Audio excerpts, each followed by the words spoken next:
നമസ്കാരം. എല്ലാ പ്രേക്ഷകർക്കും ഒരു നല്ല രാവിലെ ആശംസിക്കുകയാണ്.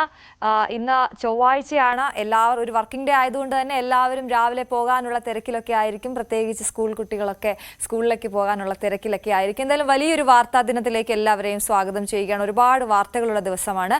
തെരഞ്ഞെടുപ്പിനെ സംബന്ധിച്ച് ചേലക്കരയും വയനാടും നാളെ പോളിംഗ് ബൂത്തിലേക്ക് എത്തുകയാണ്. ഇന്നലെ കൊട്ടിക്കലാശത്തിന്റെ കാഴ്ചകളൊക്കെ നമ്മൾ കണ്ടു. ഒന്നിനോടൊന്ന് മികച്ചു നിൽക്കുന്ന കൊട്ടിക്കലാശത്തിൽ വലിയ പങ്കാളിത്തം നമ്മൾ കണ്ടതാണ്. ചേലക്കരയിലും വയനാട്ടിലും രാഹുൽ ഗാന്ധിയുടെയും പ്രിയങ്ക ഗാന്ധിയുടെയും റോഡ് ഷോ രാവിലെ തന്നെ ആരംഭിച്ചിരുന്നു. വലിയ ആവേശം വയനാട്ടിലുണ്ടായിരുന്നു. ഇനിയിപ്പോൾ ഉള്ളത് നിശബ്ദ പ്രചാരണത്തിന്റെ സമയമാണ്. ഓരോ വോട്ടും ഉറപ്പിക്കാനുള്ള, അതേസമയം വലിയ ആരവങ്ങളില്ലാത്ത ഒരു പ്രചാരണ രീതി, ആരെയൊക്കെ കാണണമെന്ന് കൃത്യമായ പ്ലാനിങ്ങോടെ മുന്നോട്ട് പോകുന്ന കാഴ്ചയാണ് നമുക്ക് കാണാൻ സാധിക്കുന്നത്. നാളെ പോളിംഗ് ബൂത്തിലേക്ക് എത്തുമ്പോൾ ഇതുവരെയുള്ള വിവാദങ്ങൾ അത് ആർക്കൊക്കെ ഗുണം ചെയ്യും, ജനങ്ങൾ ആർക്ക് വോട്ട് ചെയ്യുമെന്നുള്ളത് ഇനി നമുക്ക് കാത്തിരുന്ന് കാണണം. നിശബ്ദ പ്രചാരണ ദിവസമായി ഇന്ന് പരമാവധി വോട്ടർമാരെ നേരിട്ട് കണ്ട് വോട്ടുറപ്പിക്കാനുള്ള ശ്രമത്തിലാണ് എല്ലാ മുന്നണികളും. പൗരപ്രമുഖരെയും സ്ഥാനാർത്ഥികൾ ഇന്ന് കാണുന്നുണ്ട്.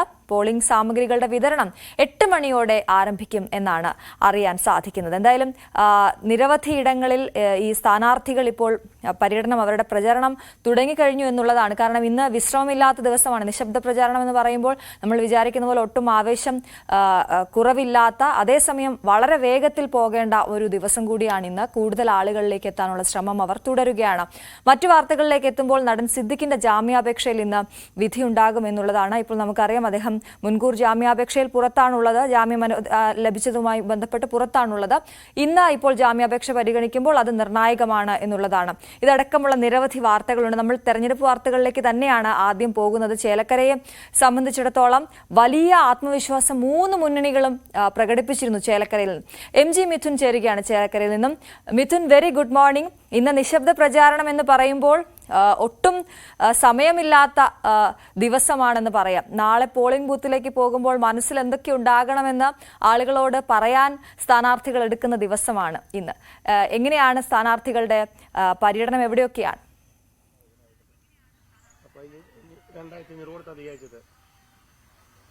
ശ്രുതി, ഗുഡ് മോർണിംഗ്. എന്തായാലും പരസ്യപ്രചാരണം ഇന്നലെ വലിയ പ്രൗഢഗംഭീരമായി തന്നെ ചേലക്കര 28 വർഷത്തിന് ശേഷം കാണാത്ത തരത്തിലുള്ള വലിയ രീതിയിലുള്ളൊരു ആവേശമായിരുന്നു പ്രകടമാക്കിയത്. അതിനുശേഷം നിശബ്ദ പ്രചരണത്തിലേക്കാണ് ഇപ്പോൾ കടന്നിരിക്കുന്നത്. രാവിലെ മുതൽ തന്നെ ഞാനിപ്പോൾ ഉള്ളത് UR പ്രദീപിന്റെ വീടിന് മുന്നിലാണ്. അദ്ദേഹം അല്പസമയത്തിനകം തന്നെ നമ്മോട് പ്രതികരിക്കും. അതിനുവേണ്ടിയുള്ള കാത്തിരിപ്പാണ്. മറ്റ് സ്ഥാനാർത്ഥികളും രമ്യ ഹരിദാസും ഒപ്പം തന്നെ കെ ബാലകൃഷ്ണൻ ഉൾപ്പെടെയുള്ള സ്ഥാനാർത്ഥികൾ ഇന്ന് പൌരപ്രമുഖരുമായിട്ടുള്ള കൂടിക്കാഴ്ച, അതുമായി ബന്ധപ്പെട്ടുള്ള ചർച്ചകളിലേക്കൊക്കെയാണ് കടക്കുന്നത്. ഒപ്പം തന്നെ സ്ക്വാഡ് വർക്കുകളുമായി വീടുകൾ കയറിയിറങ്ങി ഒരിക്കൽ കൂടി ആ വോട്ട് ഉറപ്പിക്കുക, തങ്ങൾക്ക് കിട്ടേണ്ട വോട്ടുകൾ അത് ഉറപ്പിക്കുക എന്നുള്ള ലക്ഷ്യത്തോടു കൂടി ഇന്ന് നിശബ്ദ പ്രചാരണത്തിൽ സജീവമാവുകയാണ് പ്രവർത്തകരും ഒപ്പം തന്നെ സ്ഥാനാർത്ഥികളും എന്നുള്ളത് തന്നെയാണ്. ഈ മണ്ഡലത്തിന് പുറത്തു നിന്നുള്ള മറ്റ് നേതാക്കളൊന്നും തന്നെ ഇല്ലാത്ത ഒരു സാഹചര്യമുണ്ട്. അതുകൊണ്ട് തന്നെ ഈ മണ്ഡലത്തിനകത്തുള്ള പ്രാദേശിക നേതാക്കൾ ഉൾപ്പെടെയുള്ളവർ വീടുകൾ കയറിയിറങ്ങി രാവിലെ പുലർച്ചയോടുകൂടി തന്നെ അവർ ഓരോ വീടുകളിലും എത്തി കൃത്യമായി തന്നെ അവരുടെ സംവിധാന അവകാശം തങ്ങൾക്ക് അനുകൂലമായി വോട്ട് രേഖപ്പെടുത്തണമെന്നുള്ള ഒരു അഭ്യർത്ഥനയോടുകൂടി മുന്നോട്ട് പോകുന്ന കാഴ്ചയാണ് നമുക്ക് എന്തായാലും കാണാൻ സാധിക്കുന്നത്. എന്തായാലും ഞാൻ അല്പസമയത്തിനകം തന്നെ നമുക്ക് UR പ്രതിയിലേക്ക് എത്താൻ സാധിക്കുമെന്ന് തന്നെയാണ് കരുതുന്നത്. ഒപ്പം തന്നെ നമുക്കറിയാം, ചേലക്കരയുടെ ഒരു രാഷ്ട്രീയ സാഹചര്യം നോക്കുമ്പോൾ 28 വർഷമായി ഇടതിനെ കൈവിടാത്ത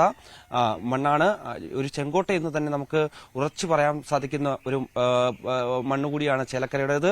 ആ മണ്ണ് നിലനിർത്താൻ LDFനെ സംബന്ധിച്ച് സാധിക്കുമോ, അല്ലെങ്കിൽ അത് കൈവിട്ടു പോകില്ല എന്ന് അവർ ഉറച്ചു വിശ്വസിക്കുകയും ചെയ്യുന്നു. അതിനുവേണ്ടിയുള്ള കൃത്യമായ പ്രവർത്തനം ഏകോപിപ്പിക്കാൻ LDFനെ സംബന്ധിച്ച് സാധിക്കുകയും ചെയ്തിരുന്നു. മുഖ്യമന്ത്രി ഉൾപ്പെടെയുള്ള നേതാക്കൾ എത്തി ക്യാമ്പ് ചെയ്തുകൊണ്ടുള്ള ഒരു പ്രവർത്തനമായിരുന്നു മുൻപെങ്ങും കണ്ടിട്ടില്ലാത്ത തരത്തിൽ ചേലക്കരയിൽ നടത്തിയത്. അതിന്റെ റിസൾട്ട് ഇത്തവണ ഉണ്ടാകുമെന്നുള്ള ഒരു പ്രതീക്ഷയിൽ തന്നെയാണ് LDF ക്യാമ്പ് മുന്നോട്ട് പോവുകയും ചെയ്യുന്നത്. ന്യൂനപക്ഷ വോട്ടുകൾ ഉൾപ്പെടെയുള്ളവർ ഇത്തവണയും LDFന് അനുകൂലമായി തന്നെ വോട്ട് രേഖപ്പെടുത്തുമെന്നുള്ള ആത്മവിശ്വാസത്തിൽ തന്നെയാണ് സ്ഥാനാർത്ഥി മുന്നോട്ട് പോവുകയും ചെയ്യുന്നത്. അതേസമയം UDF മുൻപെങ്ങും കണ്ടിട്ടില്ലാത്ത തരത്തിൽ വലിയ ആത്മവിശ്വാസത്തിലാണ്. അതായത് ഇത്തവണ ഈ ബാലികേറ മലയായിട്ടുള്ള ചേലക്കര അത് തങ്ങൾക്ക് അനുകൂലമായി വരും, അത് പിടിച്ച് 96-ലെ കണക്ക് തീർക്കാൻ സാധിക്കുമെന്നുള്ളൊരു ആത്മവിശ്വാസം UDF സ്ഥാനാർത്ഥി രമ്യ ഹരിദാസും മറ്റ് നേതാക്കളും പങ്കുവച്ചിരുന്നു. അതിന്റെ ഒരു ആത്മവിശ്വാസത്തിന് പിന്നിൽ കൃത്യമായ രീതിയിൽ സ്ക്വാഡ് വർക്കുകൾ നടത്താൻ UDF-നെ സംബന്ധിച്ച് സാധിച്ചിരുന്നു. ആദ്യഘട്ട പ്രചാരണത്തിൽ ഒരു മെല്ലെപ്പോക്കായിരുന്നു UDF-ന് ഉണ്ടായിരുന്നുവെങ്കിൽ രണ്ടാം ഘട്ടത്തിലേക്ക് കടന്നപ്പോൾ അത് മുൻപ് എങ്ങും കണ്ടിട്ടില്ലാത്ത തരത്തിൽ പ്രതിപക്ഷ നേതാവിന്റെ നേതൃത്വത്തിൽ വലിയ രീതിയിൽ സ്ക്വാഡ് പ്രവർത്തനം നടത്തുന്നു. താഴെത്തട്ടിലടക്കം സജീവമായുള്ള പ്രവർത്തനങ്ങൾ ഉണ്ടാകുന്നു. കുടുംബസംഗമങ്ങളടക്കം കൃത്യമായി സംസ്ഥാന നേതാക്കളെ ഉൾപ്പെടെയുള്ളവരെ എത്തിച്ചുകൊണ്ട് നടത്താൻ സാധിക്കുകയും ചെയ്തു. ആ ഒരു ഘട്ടത്തിലാണ് LDF ഈ ഒരു ആശങ്ക LDF ക്യാമ്പിൽ ഉണ്ടാകുന്നത്. അത് തിരിച്ചറിഞ്ഞുകൊണ്ട് കൃത്യമായ രീതിയിൽ തന്നെ സംസ്ഥാന നേതാക്കളെ ഉൾപ്പെടെയുള്ളവർ, മന്ത്രിമാരെ ഉൾപ്പെടെയുള്ളവരെ രംഗത്തിറക്കിക്കൊണ്ട് കൃത്യമായ പ്രവർത്തനവുമായി മുന്നോട്ട് പോകുന്ന ഒരു സാഹചര്യമായിരുന്നു LDF ക്യാമ്പിൽ ഉണ്ടാകുകയും ചെയ്തത്. അതേസമയം NDA സംബന്ധിച്ച് കെ ബാലകൃഷ്ണനാണ് ഇവിടുത്തെ സ്ഥാനാർത്ഥി. കെ ബാലകൃഷ്ണനെ സംബന്ധിച്ച് കഴിഞ്ഞ തവണ 2021-ൽ 24,000-ലധികം വോട്ടുകളായിരുന്നു അന്ന് BJPക്ക് സ്വന്തമായുള്ളത്. അതിലും മുകളിലേക്ക് വോട്ടുകൾ ഇത്തവണ പിടിക്കാനാകുമെന്നുള്ളൊരു പ്രതീക്ഷ അവർ പങ്കുവെക്കുന്നു. 30,000 അല്ലെങ്കിൽ 40,000 വരെ വോട്ടുകൾ ഇത്തവണ ലഭ്യമാകുമെന്നാണ് അവർ കരുതുന്നത്. ആ ഒരു വിലയിരുത്തലിന്റെ അടിസ്ഥാനത്തിൽ തന്നെയാണ് കഴിഞ്ഞ ദിവസം നമുക്ക് ആ ഒരു ജനാവലി കാണാൻ സാധിക്കുകയും ചെയ്തത്. അത് ആരുടെ വോട്ടായിരിക്കും ഒരു പക്ഷേ BJP സ്ഥാനാർത്ഥി പിടിക്കുക എന്നുള്ള ഒരു കാര്യമുണ്ട്. ഒപ്പം തന്നെ NK സുധീറിന്റെ സ്ഥാനാർത്ഥിത്വം അത് ആർക്കാണ് വെല്ലുവിളിയാകാൻ പോകുന്നത്? UDF സ്ഥാനാർത്ഥി രമ്യ ഹരിദാസിനാണോ അതോ LDF സ്ഥാനാർത്ഥി UR പ്രദീപിനാണോ? അവരുടെ വോട്ട് ബാങ്കിൽ നിന്നാണോ NK സുധീർ വോട്ട് പിടിച്ചെടുക്കുന്നത് എന്നടക്കമുള്ള കാര്യങ്ങൾ കണ്ടറിയേണ്ടിയിരിക്കുന്നു. എന്തായാലും NK സുധീർ ഒരു വെല്ലുവിളിയാകില്ല എന്ന് തന്നെയാണ് നേതാക്കൾ ഉൾപ്പെടെയുള്ളവർ നമ്മോട് പങ്കുവയ്ക്കുകയും ചെയ്യുന്നത്. NK സുധീറിനെ സംബന്ധിച്ച് അവരൊരു വലിയ വെല്ലുവിളിയായി കാണുന്നില്ല. PVN ഉയർത്തിയിട്ടുള്ള കാര്യങ്ങളൊന്നും തന്നെ വലിയ വെല്ലുവിളിയായി കാണുന്നില്ല എന്ന് തന്നെ അവർ പറഞ്ഞു വെക്കുകയും ചെയ്യുന്നുണ്ട്. എന്തായാലും നിശബ്ദ പ്രചരണത്തിൽ സജീവമായി തന്നെ സ്ഥാനാർത്ഥികൾ അല്പസമയത്തിനകം തന്നെ അവരുടെ വോട്ടുറപ്പിക്കുന്നതിന് വേണ്ടി രംഗത്തേക്ക് ഇറങ്ങും. അതാണ് മിഥുൻ. എന്തായാലും UR പ്രദീപിന്റെ വാക്കുകൾ നമുക്ക് കേൾക്കണം. എന്താണ് അവസാന വട്ടത്തെ അദ്ദേഹത്തിന്റെ ശ്രമങ്ങളെന്ന് നമുക്ക് അറിയണം. മിഥുനിലേക്ക് വരാം. ഞാൻ CV അനുമോദിലേക്ക് ഒന്ന് പോവുകയാണ്. നിലമ്പൂരിൽ നിന്നുമാണ് CV അനുമോദ് ചേരുന്നത്. Anumod, very good morning. ഇന്നലെ ഗംഭീരമായ റോഡ് ഷോയും കലാശക്കൊട്ടുമൊക്കെ കഴിഞ്ഞ് ഇന്നിപ്പോൾ നിശബ്ദ പ്രചാരണത്തിലേക്ക് വയനാട് കടക്കുമ്പോൾ എന്തൊക്കെയാണ്, ഏത് രീതിയിലുള്ള പ്രചാരണമാണ് ആസൂത്രണം ചെയ്തിരിക്കുന്നത് മുന്നണികൾ?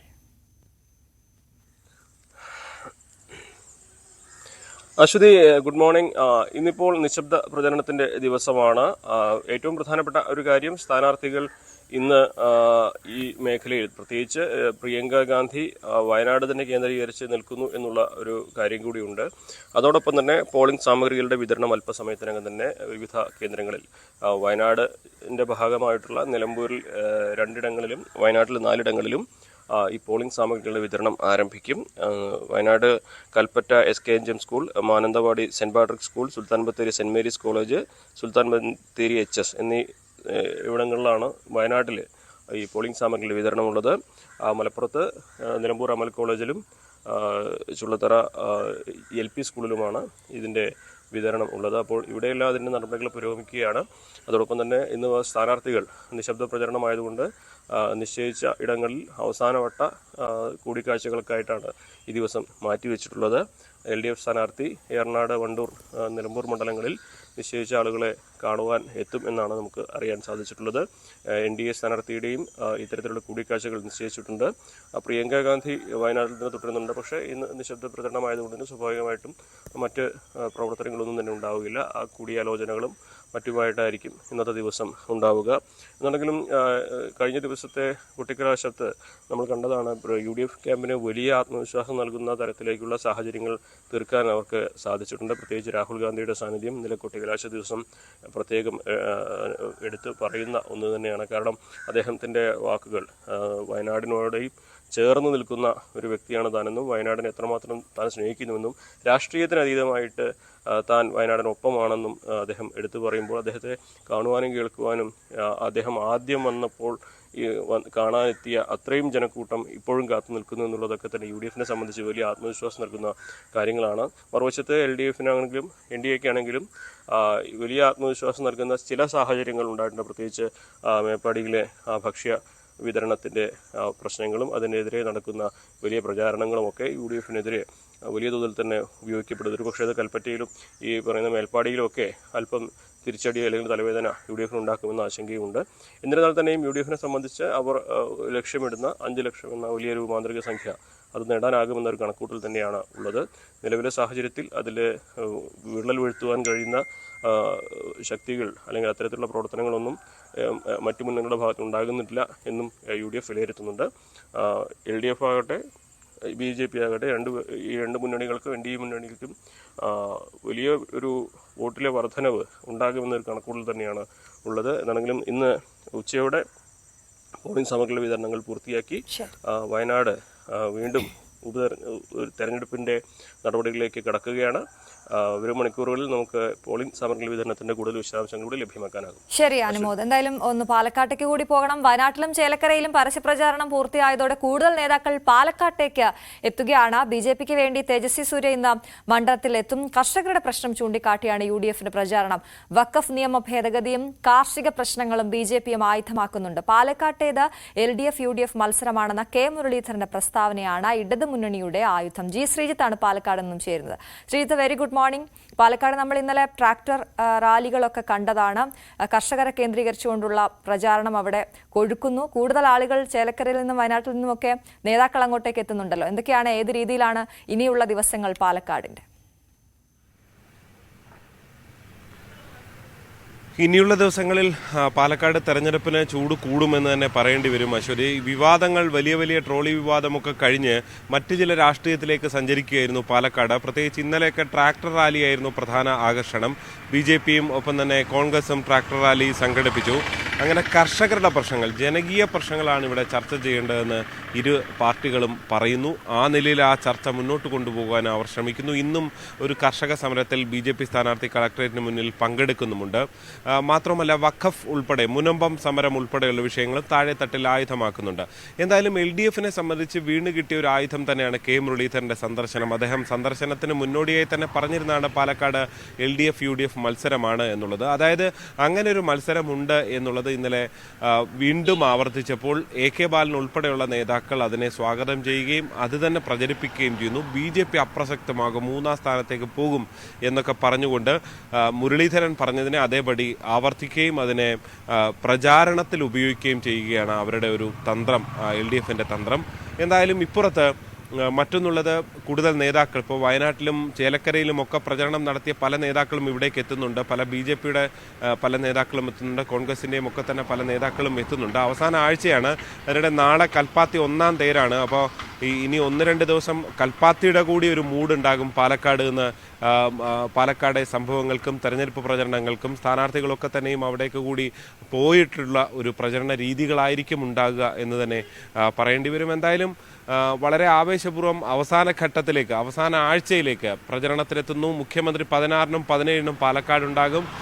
ഒരുപക്ഷെ വിവാദങ്ങൾ ഇനിയും ഉണ്ടാകുമോ എന്ന് നമുക്ക് പ്രവചിക്കാൻ കഴിയില്ല. കാരണം പാലക്കാട്ടെ തെരഞ്ഞെടുപ്പിൻ്റെ ഒരു രീതി അങ്ങനെ തന്നെയായിരുന്നു. വിവാദങ്ങൾ ഏത് സമയത്തും വലിയ ബോംബുകളായി വീഴാനുള്ള സാധ്യതയും ഇനിയും ഉണ്ട്.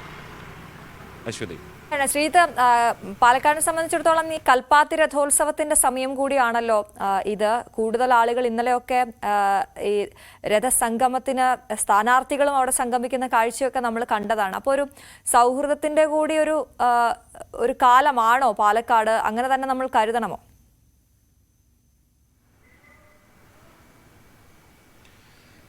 കൽപ്പാത്തി രഥോത്സവം പൂർണ്ണമായും ആചാരപരമായ ചടങ്ങുകൾ, അതിൻ്റെ ഒരു ആവേശമൊക്കെയുണ്ട്. വിദേശങ്ങളിൽ നിന്ന് അടക്കമുള്ളവർ, കൽപ്പാത്തിക്കാർ, ഈ മേഖലയിലുള്ളവർ ഒക്കെ, വിവിധ ഗ്രാമങ്ങളിലുള്ളവരൊക്കെ തിരിച്ചെത്തുന്ന സാഹചര്യമാണുള്ളത്. ഇന്നലെ 5ാം തിരുനാൾ എന്നൊരു ചടങ്ങാണ് അവിടെ നടന്നത്. രഥോത്സവത്തിൻ്റെ ഔദ്യോഗികമായ തേരുവലിക്കൽ ചടങ്ങുകൾ നാളെയാണ് നടക്കുക. നാളെയാണ് 1ാം തേര്. അതിനുശേഷം നാളെ ഏതാണ്ട് 10:30യോടുകൂടിയാണ് ആ ചടങ്ങുകൾ ഉണ്ടാകുക. അതിനുശേഷം മറ്റന്നാൾ സമാനമായ ചടങ്ങുകൾ ഉണ്ടാകും. അതിനടുത്ത ദിവസമാണ് രഥസംഗമം ഉണ്ടാകുക. രഥസംഗമമാണ് ഏറ്റവും പ്രധാനപ്പെട്ട പരിപാടി. അന്ന് കൽപ്പാത്തി നിറഞ്ഞ് കവിയുമെന്ന കാര്യത്തിൽ യാതൊരു സംശയവുമില്ല. പാലക്കാട്ടുകാർ ഏതാണ്ട് എല്ലാവരും അവിടേക്ക് തന്നെ വരുന്നത് കൊണ്ട് തന്നെ സ്ഥാനാർത്ഥികളും പരമാവധി സമയം അവിടെ തന്നെ ഉണ്ടാകുമെന്ന് പ്രതീക്ഷിക്കേണ്ടി വരും. എന്തായാലും വലിയ ആവേശത്തിലാണ്. തെരഞ്ഞെടുപ്പിനിടെ ഇങ്ങനെ ഒരു ഉത്സവം നടക്കുന്നുണ്ടെങ്കിൽ പോലും ആ ഉത്സവത്തിൽ കൂടി എങ്ങനെ വോട്ട് പിടിക്കാം, അവിടെ എങ്ങനെ സാന്നിധ്യം ഉറപ്പിച്ച് വോട്ട് പിടിക്കാം എന്നുള്ള തന്ത്രം തന്നെയായിരിക്കും മുന്നണികൾക്കുണ്ടാകുക. വിവാദങ്ങളൊക്കെ ഒരുപക്ഷെ അതിനുശേഷം 16-നോ 17-നോ ഒക്കെ വീണ്ടും ഉയർന്നു വരാനുള്ള സാധ്യതയും മുന്നണികൾ കണക്ക് കൂട്ടുന്നുണ്ട്. പലരും അത്തരം സൂചനകളും നൽകുന്നുണ്ട്. അശ്വതി, അത് മാത്രമല്ല ശ്രീജിത്ത്, ഇനിയിപ്പോൾ ഇന്നത്തെ നിശബ്ദ പ്രചാരണം കൂടി കഴിഞ്ഞാൽ ബാക്കിയുള്ള മണ്ഡലങ്ങളിൽ നിന്നുകൂടി കൂടുതൽ നേതാക്കൾ അങ്ങോട്ടേക്ക് എത്തുമെന്ന് പറഞ്ഞല്ലോ. അപ്പോൾ പാലക്കാട് ശരിക്കും തെരഞ്ഞെടുപ്പ് കൊഴുക്കും എന്ന് നമുക്ക് വേണമെങ്കിൽ പറയാം ഇനിയുള്ള മണിക്കൂറുകളിൽ, അല്ലേ? തീർച്ചയായും ഈ പാലക്കാട് മറ്റു രണ്ടിടത്ത് തെരഞ്ഞെടുപ്പ് ഉണ്ടായിരുന്നതുകൊണ്ട് തന്നെ മറ്റ് പല സ്ഥാനാർത്ഥികളും മറ്റ് പലയിടത്തുമായി മറ്റ് നേതാക്കളൊക്കെ പല മണ്ഡലങ്ങൾ കേന്ദ്രീകരിച്ചുള്ള പ്രവർത്തനത്തിലായിരുന്നു. ഇനി അവരുടെ എല്ലാം ശ്രദ്ധ പാലക്കാടേക്ക് എത്തുന്നു. പാലക്കാടൊരു യഥാർത്ഥ ക്ലൈമാക്സ് തന്നെ ഉണ്ടാകാൻ പോകുന്നു എന്ന് തന്നെ വേണം കരുതാൻ.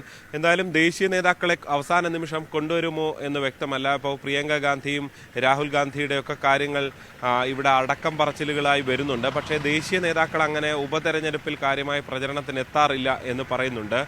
സമീപ സംസ്ഥാനങ്ങളിലുള്ള ചില നേതാക്കൾ വന്നു പോയേക്കാം എന്നതിനപ്പുറത്തേക്ക് എന്തായാലും മറ്റ് BJPക്ക് കൂടുതൽ ദേശീയ നേതാക്കൾ ഒന്നും എത്തിയേക്കില്ല എന്നാണ് പറയുന്നത്. പക്ഷേ സംസ്ഥാനത്തെ നേതാക്കളുണ്ടാവും.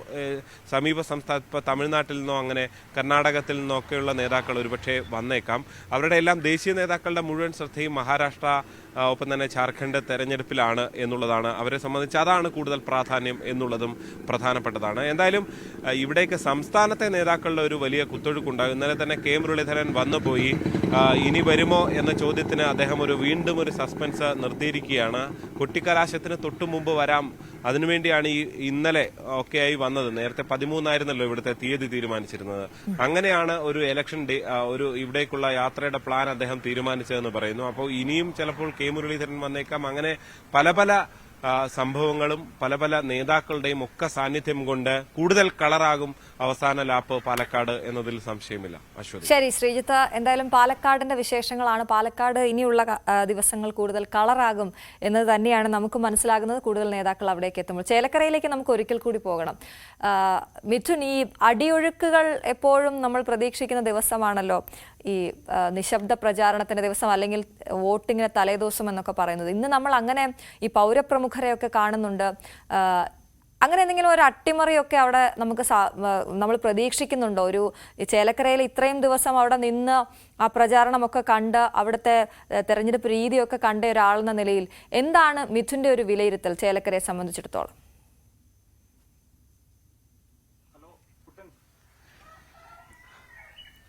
അശ്വതി, എന്തായാലും കഴിഞ്ഞ 27 ദിവസത്തെ പ്രചരണത്തിനാണ് കഴിഞ്ഞ ദിവസം കൊട്ടിക്കലാശമാകുന്നത്. ആ സമയങ്ങളിൽ ആ 27 ദിവസങ്ങളുടെ ആ പ്രചരണങ്ങളിൽ 3 മുന്നണികളും ഒരേപോലെ തന്നെ മുന്നോട്ട് ഇഞ്ചോടിഞ്ച് പോരാട്ടമായിരുന്നു.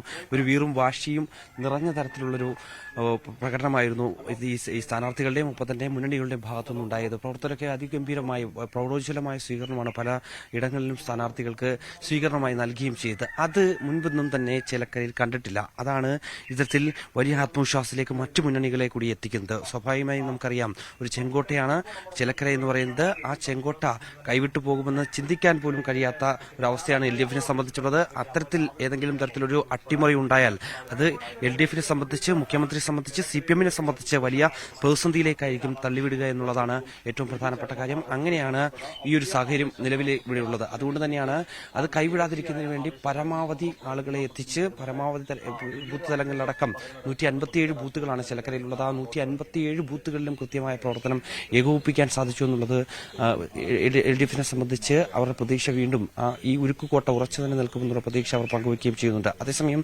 UDFനെ സംബന്ധിച്ച് ഒരു അട്ടിമറി അല്ലെങ്കിൽ ഈ ഒരു 96 മുമ്പുണ്ടായ ആ ഒരു സാഹചര്യം, അന്ന് കൈവിട്ടു പോയ സീറ്റ് തവണ തിരിച്ചുപിടിക്കാൻ സാധിക്കുമെന്ന് അവർ പറയുന്നതിന് പിന്നിൽ അവർ മുമ്പൊന്നും നടത്താത്ത തരത്തിലുള്ള ഒരു പ്രചരണം അല്ലെങ്കിൽ അത്തരത്തിലുള്ള സ്ക്വാഡ് വർക്കുകൾ ആ രീതിയിൽ കൃത്യമായി അടിത്തട്ടിലടക്കം താഴെത്തട്ടിലടക്കം ചെയ്യാൻ അവർക്ക് സാധിച്ചു എന്നുള്ളതാണ്. ഓരോ ബ്ലോക്ക് പ്രസിഡന്റുമാരുമൊക്കെയായി നമ്മൾ സംസാരിക്കുമ്പോൾ മുൻപൊന്നും തന്നെ ഇതുമായി ബന്ധപ്പെട്ട തരത്തിൽ ഒരു തെരഞ്ഞെടുപ്പിൽ ഈ തന്റെ ബൂത്തിൽ പോലും ഇത്രയധികം പോസ്റ്ററുകൾ പോലും നമ്മൾ കണ്ടിട്ടില്ലായിരുന്നു. ആളുകളുമായി സംവദിക്കുന്നത് കണ്ടിട്ടില്ലായിരുന്നു. നേതാക്കളെത്തുന്നത് കണ്ടിട്ടില്ലായിരുന്നു. പക്ഷേ ഇത്തവണ സാഹചര്യം അങ്ങനെയല്ല. ഓരോരുത്തരും അത് സംസ്ഥാന നേതാക്കൾ ഉൾപ്പെടെയുള്ളവരെത്തി വീടുകൾ കയറി ഇറങ്ങിയുള്ള ഒരു പ്രചരണം, അത്തരത്തിലുള്ള സ്ക്വാഡ് വർക്കുകൾ നടത്തുന്നു. അത് ഇത്തവണ വിജയം കാണുമെന്നുള്ള പ്രതീക്ഷയിലാണ് UDF ഉള്ളത്. അതാണ് ഇത്തരത്തിലൊരു അട്ടിമറി ഉണ്ടാകുമോ അല്ലെങ്കിൽ ഒരു ഇഞ്ചോടിഞ്ച് പോരാട്ടം ചേലക്കരയിൽ ഉണ്ടാകുമെന്നുള്ള ഒരു പ്രതീക്ഷ സൃഷ്ടിക്കുന്നത്. അതാണ് ചേലക്കരയിൽ നിന്നും MG മിഥുനാണ് വിവരങ്ങൾ നൽകിയത്. എന്തായാലും സ്ഥാനാർത്ഥിയെ നമ്മൾ കണ്ടു. UR പ്രദീപ് ഒക്കെ ഇന്ന് നിശബ്ദ പ്രചാരണം, പൗരപ്രമുഖരെയൊക്കെ കാണാനുള്ള തയ്യാറെടുപ്പിലാണ്.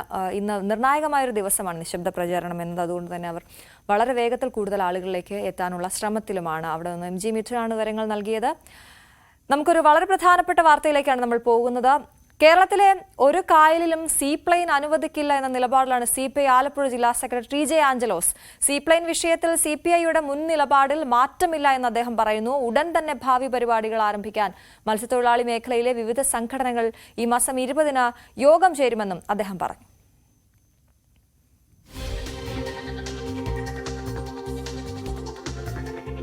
ഇപ്പോൾ ഞങ്ങൾക്ക് ആ നിലപാടാണ്, ഉറച്ച നിലപാടാണുള്ളത്. മത്സ്യബന്ധന മേഖലയിൽ യാതൊരു കാരണവശാലും സീപ്ലെയിൻ പദ്ധതി പാടില്ല. ഇപ്പൊ എയർപോർട്ടിൽ നിന്ന് ഡാമുകളിലേക്ക് പോകുന്നതും ഡാമുകളിൽ നിന്ന് എയർപോർട്ടിലേക്ക് പോകുന്നതെല്ലാം വേറെ കാര്യം. അവിടെ മത്സ്യത്തൊഴിലാളികളെ ബാധിക്കുന്ന വിഷയമല്ല. ഇവിടെ ഇപ്പോൾ ഒരു 40 പേരെ മാക്സിമം സർവീസ് നടത്തിയാൽ ഒരു ദിവസം വന്നു പോകുന്ന 40 പേരാണ്. അത് 80 ആയാലും 80 പേർക്ക് വേണ്ടി ആയിരക്കണക്കിന് വരുന്ന മത്സ്യത്തൊഴിലാളികളുടെ മത്സ്യബന്ധനം ഇല്ലാതാക്കുക, അവരുടെ ഉപജീവന മാർഗം ഇല്ലാതാക്കുക. അതിനേക്കാൾ ഒരു ടൂറിസ്റ്റ് മേഖലയുടെ വലിയ ആകർഷണീയത ഇവിടുത്തെ ഫുഡല്ലേ. അതിനകത്ത് കായൽ മത്സ്യം ഉൾപ്പെടെയുള്ള കാര്യങ്ങളുണ്ട്, കക്ക ഉൾപ്പെടെയുള്ള കാര്യങ്ങളുണ്ട്, വലിയ ആകർഷണീയതയാണ്.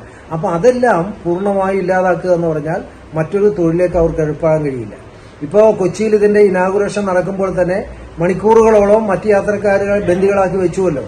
ബോട്ട് യാത്രയും മെട്രോയും മറ്റ് ജലമെട്രോയും മറ്റ് സംവിധാനങ്ങളും എല്ലാം നിർത്തലാക്കി വെച്ചുകൊണ്ടാണ് ഇനാഗുറേഷൻ നടന്നത്. ഇനി മറ്റു മേഖലകളിലേക്ക് വന്നാലും ഇത് തന്നെയാണ്. വന്നും പോയിരിക്കുന്ന ഘട്ടങ്ങളിൽ അവിടെ പിന്നെ പരിസരത്തൊന്നും മത്സ്യബന്ധനം ഉണ്ടാകില്ല. അത് പാടില്ല.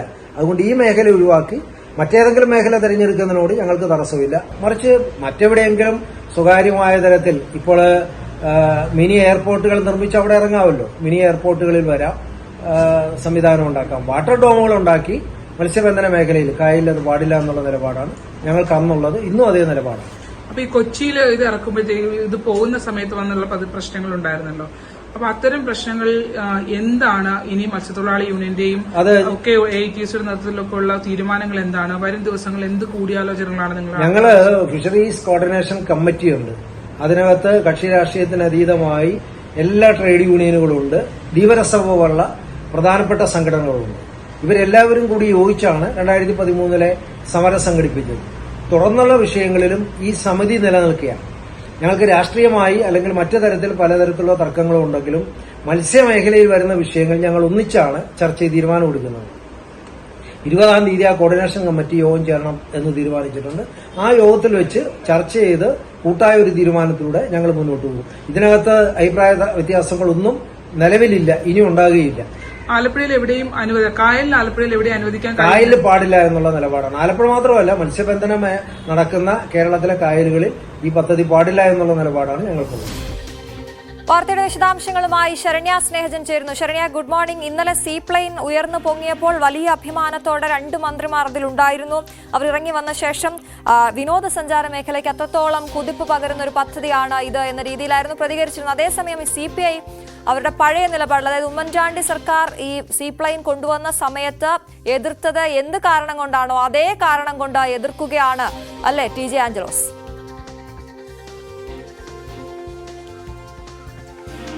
തീർച്ചയായിട്ടും ആ നിലപാടിൽ നിന്ന് ഒട്ടും പിന്നിലേക്കില്ല എന്നാണ് ഇന്നലെ CPI ജില്ലാ സെക്രട്ടറിയും കഴിഞ്ഞ തവണ, അതായത് 2013 ഉമ്മൻചാണ്ടി സർക്കാർ സീപ്ലെയിനുമായി കേരളത്തിലെത്തിയപ്പോൾ കേരളത്തിന്റെ ടൂറിസം രംഗത്തിന് വലിയ കുതിപ്പുണ്ടാകുന്ന പദ്ധതിയാണ് എന്നാണ് അന്ന് അദ്ദേഹത്തിന്റെ വകുപ്പ് മന്ത്രിയായിരുന്ന AP അനിൽകുമാർ ഉൾപ്പെടെയുള്ള ആളുകൾ പറഞ്ഞിരുന്നത്. അതുപോലെ ആ പദ്ധതി പിന്നീട് 16 കോടി രൂപ ചിലവഴിച്ച് ഉമ്മൻചാണ്ടി സർക്കാർ കൊണ്ടുവന്ന പദ്ധതി പിന്നീട് പാതി വഴിയിൽ ഉപേക്ഷിക്കേണ്ട ഒരു സാഹചര്യം അവർക്ക് ഉണ്ടാവുകയും ചെയ്തിരുന്നു. കോടിക്കണക്കിന് രൂപ കേരളത്തിന് നഷ്ടമാകുന്ന ഒരു സാഹചര്യവും ഉണ്ടായിരുന്നു.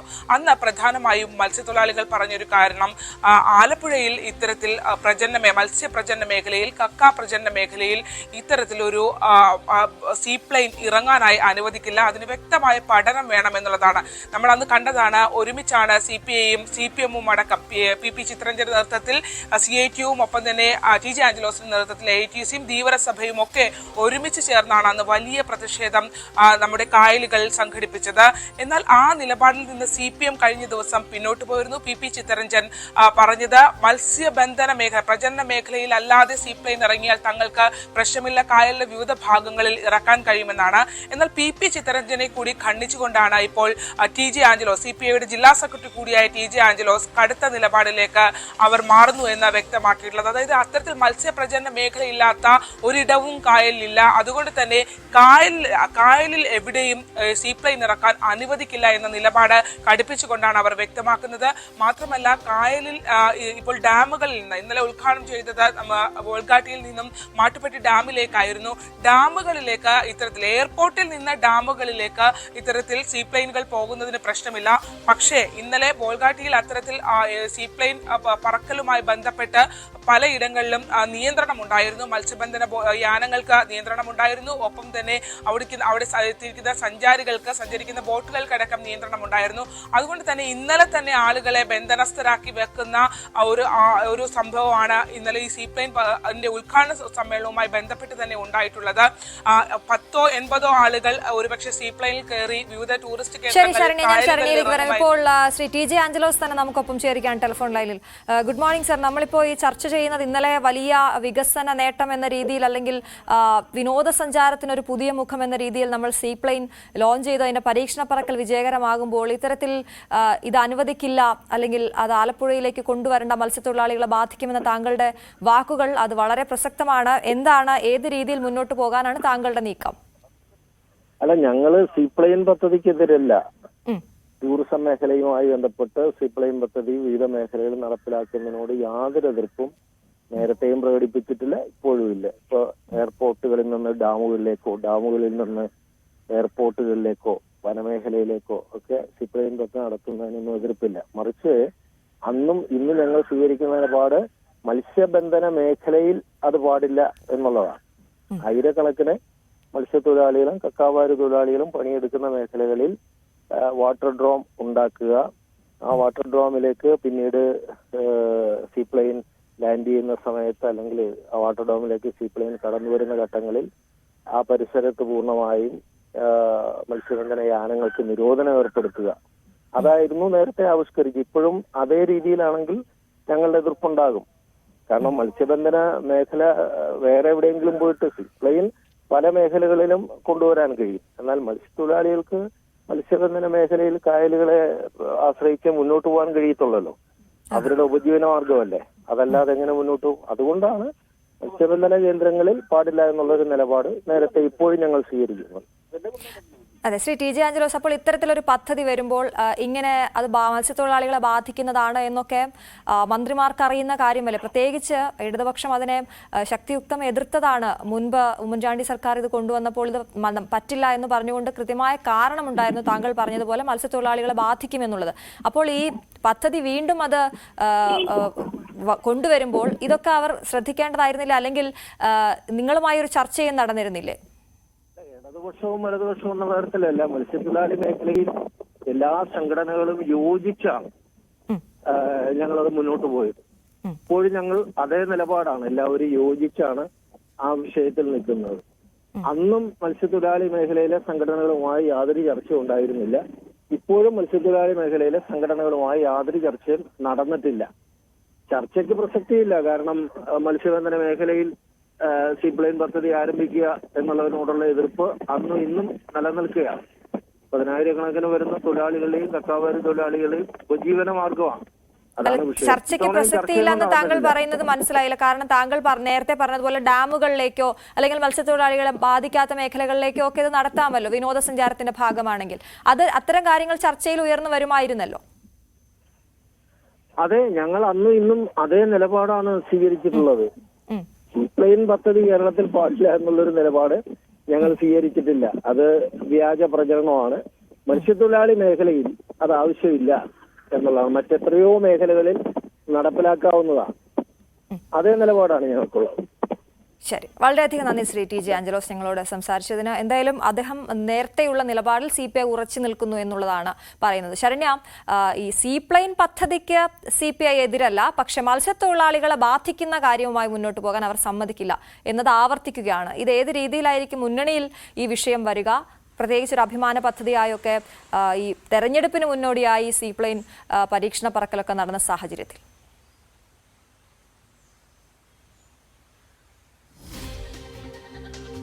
അശ്വതി, ഇത് വളരെ ഒരു വലിയ രാഷ്ട്രീയ ആയുധമായാണ് 2013 ഇടതുപക്ഷം UDF സർക്കാരിനെതിരെ സീപ്ലെയിൻ പദ്ധതി ഉപയോഗിച്ചത്. അന്ന് ഈ പദ്ധതിയുടെ പൂർണ്ണമായ രൂപത്തിലേക്ക് എത്തി. അതായത് ദുബായിൽ നിന്നും അത്തരത്തിലൊരു വിമാനം കേരളത്തിലെത്തിച്ചു, കൊല്ലം അഷ്ടമുടി കായലിൽ എത്തിക്കുകയും ആ അഷ്ടമുടി കായലിൽ നിന്നും മറ്റെല്ലാ സജ്ജീകരണങ്ങളും പൂർത്തിയാക്കി. അതായത് കൊല്ലത്തെ DTPCയുമായി ബന്ധപ്പെട്ട് അവിടെ ക്രമീകരണങ്ങൾ ഒരുക്കി, വാട്ടർ ഡ്രോമുകൾ ഒരുക്കി. ഒപ്പം തന്നെ ആലപ്പുഴയിലും കൊല്ലത്തുമായി 4 സ്പീഡ് ബോട്ടുകളും ഒപ്പം വാട്ടർ ഡ്രോമുകളും ഒക്കെ ഒരുക്കിയാണ് അന്ന് പണിയെല്ലാം പൂർത്തിയായാണ് ഈ സീപ്ലെയിൻ പദ്ധതി ഉദ്ഘാടനം ചെയ്യപ്പെടുന്നത്. ഉമ്മൻചാണ്ടിയാണ് അന്ന് അത്തരത്തിൽ സീപ്ലെയിൻ പദ്ധതി ഉദ്ഘാടനം ചെയ്യുകയും അഷ്ടമുടിയിൽ ഉദ്ഘാടനം ചെയ്യുകയും ചെയ്യുന്നത്. പക്ഷേ അവിടെ നിന്ന് ഉയർന്ന ആ പ്ലെയിൻ ആലപ്പുഴയിലെത്തി. ആലപ്പുഴ പുന്നമട കായലിൽ അന്ന് ഇറങ്ങാൻ കഴിയാത്ത ഒരു സാഹചര്യം ഉണ്ടായിരുന്നു. അതായത് മത്സ്യത്തൊഴിലാളികൾ മത്സ്യബന്ധനത്തിന് എന്നുള്ള രീതിയിൽ വള്ളവും വലയും ബോട്ടുകളുമായി ഈ വാട്ടർ ഡ്രോമുകളുടെ അടുത്തേക്ക്, അതായത് ഇത് പറന്നിറങ്ങിയാൽ വാട്ടർ ഡ്രോമിലേക്കാണ് സഞ്ചാരികൾ ഇറങ്ങുന്നത്. അവിടെ സുരക്ഷാ പരിശോധനയ്ക്ക് ശേഷമാണ് പിന്നീട് ഇവരെ ഫിനിഷിംഗ് പോയിന്റിലേക്ക് എത്തിക്കുകയും വിവിധ ടൂറിസ്റ്റ് കേന്ദ്രങ്ങളിലേക്ക് കൊണ്ടുപോവുകയും ചെയ്യുന്നത്. എന്നാൽ ഈ വാട്ടർ ഡ്രോമിനായി സജ്ജീകരിച്ചിരുന്ന ഹൗസ് ബോട്ട് അടക്കമുള്ള ഇതിനു ചുറ്റും അന്ന് മത്സ്യത്തൊഴിലാളികൾ കൂട്ടത്തോടെ ഇറങ്ങി. അന്ന് വി ദിനകരൻ അടക്കമുള്ള ആളുകൾ അതിശക്തമായ പ്രതിഷേധവുമായി മത്സ്യത്തൊഴിലാളി യൂണിയന്റെ നേതൃത്വത്തിൽ രംഗത്ത് വരികയും PP ചിത്തരഞ്ജൻ MLA, ഇന്ന് അദ്ദേഹം MLA ആണ്, അന്ന് CITUവിന്റെ മത്സ്യത്തൊഴിലാളി യൂണിയന്റെ ജില്ലാ സെക്രട്ടറിയാണ്, ഇന്ന് സംസ്ഥാന ജനറൽ സെക്രട്ടറിയാണ്. അദ്ദേഹവും ആണ് CPMന്റെ നേതൃത്വത്തിൽ സമരം നയിച്ചിരുന്നത്. അന്ന് AITUസിന്റെ നേതൃത്വത്തിൽ VC മധുവും TG ആഞ്ചലോസും അടക്കമുള്ള ആളുകൾ AITUസിന്റെ നേതൃത്വത്തിൽ അതിശക്തമായ സമരവുമായി ഇവർ മത്സ്യബന്ധനത്തിന് എന്നുള്ള രീതിയിൽ വരികയും അന്ന് ഈ പറഞ്ഞ പോലെ ഹൗസ് ബോട്ടിന് വളയുകയും അന്ന് പ്ലെയിന് ഈ നിലം തൊടാൻ കഴിയാത്ത അല്ലെങ്കിൽ വാട്ടർ ഡ്രോമുകളിലേക്ക് ഇറങ്ങാൻ കഴിയാത്ത സാഹചര്യത്തിൽ വട്ടമിട്ട് പറഞ്ഞതിന് ശേഷം ആ ഒരു പദ്ധതി തന്നെ ഇല്ലാതാക്കിക്കൊണ്ട് അത് മടങ്ങിപ്പോവുകയാണ് ചെയ്തത്. അന്ന് എടുത്തൊരു നിലപാടെന്ന് പറഞ്ഞാൽ മുഹമ്മ, ഒപ്പം തന്നെ മണ്ണഞ്ചേരി അടക്കമുള്ള മേഖലകളിൽ കക്ക പ്രജനനം ആലപ്പുഴയുടെ കായലുകളുടെ ഏറ്റവും വലിയ പ്രത്യേകതയാണ്. അഷ്ടമുടിയിലുമൊക്കെ ഉണ്ട്. കക്ക വളരെയധികം ഉൽപ്പാദിപ്പിക്കുന്ന ഒരു ഇടമാണ്. ആ കക്കയുടെ പ്രജനനം, മത്സ്യങ്ങളുടെ പ്രജനനം, ഈ പ്രജനനത്തെ ഈ സീപ്ലെയിൻ ഇറക്കുമ്പോൾ ഉണ്ടാകുന്ന ആഘാതം അത് ഈ പ്രജനനത്തെ തടയും. ഒപ്പം തന്നെ മത്സ്യത്തൊഴിലാളികൾക്ക് ഈ വാട്ടർ ഡ്രോമുകളുടെ ചുറ്റും 1 കിലോമീറ്റർ പരിധിയിൽ സഞ്ചരിക്കാനാവില്ല, മത്സ്യബന്ധനം അനുവദിക്കാനാവില്ല എന്നുള്ള നിയന്ത്രണവും ഉണ്ടായിരുന്നു. ഈ 2 കാര്യങ്ങളെ പിടിച്ചാണ് അന്ന് വലിയ സമരത്തിലേക്ക് പോവുകയും മത്സ്യബന്ധനത്തിന് എന്നുള്ള രീതിയിൽ വാട്ടർ ഡ്രോമുകൾക്ക് ചുറ്റും മത്സ്യത്തൊഴിലാളികൾ ബോട്ടുമായും വള്ളങ്ങളുമായി പോയി വളയുകയും പിന്നീട് കൊടികൾ ഉയർത്തി പ്രതിഷേധിക്കുകയുമാണ് ചെയ്തത്. മത്സ്യബന്ധനം നടത്തുന്നു എന്നുള്ള രീതിയിൽ പ്രതിഷേധം നടത്തിയപ്പോൾ ആ സമയത്ത് പോലീസിന് ഇടപെടാൻ കഴിയാത്ത ഒരു സാഹചര്യം ഉണ്ടായിരുന്നു. കാരണം അവരവരുടെ ജോലി ചെയ്യുന്നു എന്നുള്ള രീതിയിൽ നിസ്സഹായരായി പോലീസ് മാറി നിൽക്കുന്ന സാഹചര്യം ഉണ്ടായി. അങ്ങനെയാണ് കേരളത്തിന്റെ സ്വപ്ന പദ്ധതി, ഇന്നലെ മന്ത്രി മുഹമ്മദ് റിയാസ് പറഞ്ഞതുപോലെ കേരളത്തിന്റെ സ്വപ്ന പദ്ധതിയാണ്, ടൂറിസം രംഗത്ത് വൻ കുതിപ്പ് നൽകിക്കൊണ്ടാണ് ഇത്തരത്തിൽ ഈ സീപ്ലെയിനുകൾ പറന്നുയരുന്നതെന്നാണ് ഇടതുപക്ഷത്തിന്റെ മന്ത്രിയായ മുഹമ്മദ് റിയാസ് 11 വർഷങ്ങൾക്കിപ്പുറം, അന്ന് അവർ ആ പദ്ധതി എതിർത്തവരാണ്, 11 വർഷങ്ങൾക്കിപ്പുറം അഭിമാന പദ്ധതിയായി ഇതിനെ അവതരിപ്പിക്കുമ്പോൾ ഇതേ പദ്ധതി തന്നെയാണ് അന്ന് ഇടതുപക്ഷത്തിന്റെ നേതൃത്വത്തിൽ വലിയ സമരം നടത്തി തടഞ്ഞത്. ആ നിലപാടിൽ നിന്നും CPM മാറിയപ്പോൾ CPI ആ നിലപാടിൽ തന്നെ ഉറച്ചു നിൽക്കുന്നു എന്നുള്ള TG ആഞ്ചലോസിന്റെ വാക്കുകൾ വളരെ ശ്രദ്ധേയമാണ്. അതായത് അദ്ദേഹം പറയുന്നത് ഈ എയർപോർട്ടുകളിൽ നിന്നും ഇത് ഡാമുകളിലേക്ക് പൊക്കോട്ടെ, പക്ഷേ മത്സ്യപ്രജനമുള്ള മത്സ്യത്തൊഴിലാളികളുടെ ഇടമായ കായലുകളിലേക്ക്, കേരളത്തിലെ കായലുകളിലേക്ക്, ആലപ്പുഴ മാത്രമല്ല കേരളത്തിലെ കായലുകളിലേക്ക് ഇത്തരത്തിൽ പറന്ന് ഇറങ്ങാനായി വാട്ടർ ഡോമുകൾ ഉണ്ടാക്കിക്കൊണ്ട് സീപ്ലെയിൻ പറന്നിറങ്ങാനായി തങ്ങൾ അനുവദിക്കില്ല. തങ്ങൾ മാത്രമല്ല, രാഷ്ട്രീയ വ്യത്യാസമില്ലാതെ മത്സ്യത്തൊഴിലാളി കോർഡിനേഷൻ കമ്മിറ്റിയുണ്ട്. ആ കമ്മിറ്റി എടുത്തിരിക്കുന്ന നിലപാട് അത് തന്നെയാണ്. ഇന്നലെ നമ്മൾ അദ്ദേഹത്തോട് ചോദിച്ചിരുന്നു, ദിനകരൻ അടക്കമുള്ള ആളുകൾ അദ്ദേഹവുമായി ബന്ധപ്പെടുന്നുണ്ട്. ഈ കോർഡിനേഷൻ കമ്മിറ്റിയുമായി രാഷ്ട്രീയ വ്യത്യാസമില്ലാതെ എല്ലാവരും ഒരുമിച്ച് കൂടുകയും ശക്തമായ പ്രതിഷേധത്തിലേക്ക് തങ്ങൾ പോകുകയും ചെയ്യും എന്നുള്ളതാണ്. അതിന് മുന്നോടിയായാണ് 20-ാം തീയതി യോഗം ചേരുന്നത് എന്നുള്ളതാണ്. ഇപ്പോൾ ഇന്നലെ PP ചിത്തരഞ്ജൻ പറഞ്ഞൊരു കാര്യമുണ്ട്, വട്ടക്കായൽ അടക്കമുള്ള ഇടങ്ങളിൽ മത്സ്യബന്ധനമില്ലാത്ത ഇടങ്ങളുണ്ട്, അവിടേക്ക് സീപ്ലെയിൻ ഇറങ്ങിക്കോട്ടെ എന്നുള്ളതാണ്. അന്ന് ശാസ്ത്ര സാഹിത്യ പരിഷത്ത് 11 വർഷങ്ങൾക്ക് മുമ്പ് ഈ സമരത്തിന് പിന്തുണ കൊടുത്തുകൊണ്ട് പറഞ്ഞത് ശാസ്ത്രീയമായ പഠനം, ഈ സീപ്ലെയിൻ ഇറക്കുന്നതുമായി ബന്ധപ്പെട്ട് ശാസ്ത്രീയ പഠനത്തിന്റെ ആവശ്യം ഉണ്ട് എന്നുള്ളതാണ്. അത്തരത്തിലൊരു ശാസ്ത്രീയ പഠനം നടത്താതെ ഉമ്മൻചാണ്ടി സർക്കാർ ഇത്തരത്തിൽ സീപ്ലെയിൻ നമ്മളുടെ കായലുകളിൽ ഇറക്കിയാൽ മത്സ്യസമ്പത്തിനെ നശിപ്പിക്കുന്നതാണ്, ഒപ്പം തന്നെ കായലുകൾ സ്വകാര്യ കമ്പനികൾക്ക് തീരെഴുതി കൊടുക്കുന്നതാണ് എന്നായിരുന്നു അന്ന് ഈ ശാസ്ത്ര സാഹിത്യ പരിഷത്ത് അടക്കം വാദിച്ചത്. പക്ഷേ ഇന്ന് ആ പരിഷത്ത് യാതൊരു പഠനവും നടത്താതിരുന്നിട്ടും പരിഷത്തിന്റെ ഭാഗത്തു നിന്ന് യാതൊരു പ്രതിഷേധവുമില്ല. അവർ മൗനമാണ് പാലിക്കുന്നത്. ഒരുപക്ഷെ ഭരിക്കുന്നത് ഇടതുപക്ഷ സർക്കാർ ആയതുകൊണ്ടായിരിക്കും, ഇറക്കുന്നത് ഇടതുപക്ഷ സർക്കാരിന്റെ പദ്ധതി ആയതുകൊണ്ടായിരിക്കും പരിഷത്ത് സീപ്ലെയിൻ പദ്ധതിയെ സംബന്ധിച്ച് യാതൊരു ഭാവി പരിപാടികൾ ആലോചിക്കുമെന്ന ഉറച്ച നിലപാടിൽ CPI നിൽക്കുമ്പോൾ സർക്കാർ ഇതിൽ എങ്ങനെ മുന്നോട്ട് പോകും, എന്ത് നിലപാടെടുക്കും എന്നൊക്കെയുള്ളത് ഉറ്റുനോക്കുകയാണ്. ശരണ്യ സ്നേഹജനാണ് വാർത്തയുടെ വിശദാംശങ്ങൾ നൽകിയത്. മറ്റൊരു പ്രധാനപ്പെട്ട വാർത്ത, ഗോപാലകൃഷ്ണൻ IASന്റെയും N പ്രശാന്ത് IASന്റെയും സസ്പെൻഷൻ ഉത്തരവിൽ ഗുരുതര പരാമർശങ്ങളാണുള്ളതെന്നാണ്. സിവിൽ സർവീസിൽ ഭിന്നിപ്പും വർഗീയ ചേരിതിരിവ് സൃഷ്ടിക്കുന്നതുമാണ് ഗോപാലകൃഷ്ണൻ ഉണ്ടാക്കിയ മതാടിസ്ഥാനത്തിലുള്ള വാട്സ്ആപ്പ് ഗ്രൂപ്പ്. സാമൂഹിക മാധ്യമങ്ങളിൽ അഡീഷണൽ ചീഫ് സെക്രട്ടറിക്കെതിരെ പ്രശാന്ത് നടത്തിയ പരാമർശങ്ങൾ ഭരണ സംവിധാനത്തിന്റെ പ്രതിച്ഛായ തകർക്കുന്നതെന്നും സിവിൽ സർവീസിൽ ഭിന്നിപ്പുണ്ടാക്കുന്നതെന്നുമാണ് സസ്പെൻഷൻ ഉത്തരവിൽ പറയുന്നത്. VV വിനോദാണ് ചേരുന്നത് വാർത്തയുടെ വിശദാംശങ്ങളുമായി. എന്തൊക്കെ കാര്യങ്ങളാണ് വിനോദ്? വളരെ ഗുരുതരമായ ആരോപണങ്ങളാണ് സസ്പെൻഷൻ ഉത്തരവിൽ ഉള്ളത് എന്നാണ് മനസ്സിലാക്കുന്നത്. ഈ മതാടിസ്ഥാനത്തിലുള്ള വാട്സ്ആപ്പ് ഗ്രൂപ്പിലും ഈ സാമൂഹിക മാധ്യമങ്ങളിൽ അഡീഷണൽ ചീഫ് സെക്രട്ടറിക്കെതിരെ പ്രശാന്ത് നടത്തിയ പരാമർശങ്ങളും ഒക്കെ ഭരണ സംവിധാനത്തിന്റെ പ്രതിച്ഛായ തകർക്കുന്നതെന്ന് പറയുമ്പോൾ IAS ഉദ്യോഗസ്ഥർക്കെതിരെ ഇത്തരത്തിലുണ്ടാകുന്ന കാര്യങ്ങൾ അത് വലിയ ചർച്ചയായിരിക്കുന്ന സാഹചര്യത്തിലാണ്. അത് പൊതുജനങ്ങൾക്കിടയിലും അത് വലിയ രീതിയിൽ ചർച്ചയാകുന്നു. എന്തായാലും ഉത്തരവിൽ ഇപ്പോൾ ഗുരുതരമായ പരാമർശങ്ങളുണ്ട് എന്നുള്ളതാണ് ഏറ്റവും പ്രധാനപ്പെട്ട കാര്യം. ഭരണ സംവിധാനത്തിന്റെ പ്രതിച്ഛായ തകർത്തു എന്നതാണ് ഏറ്റവും പ്രധാനപ്പെട്ട കാര്യം.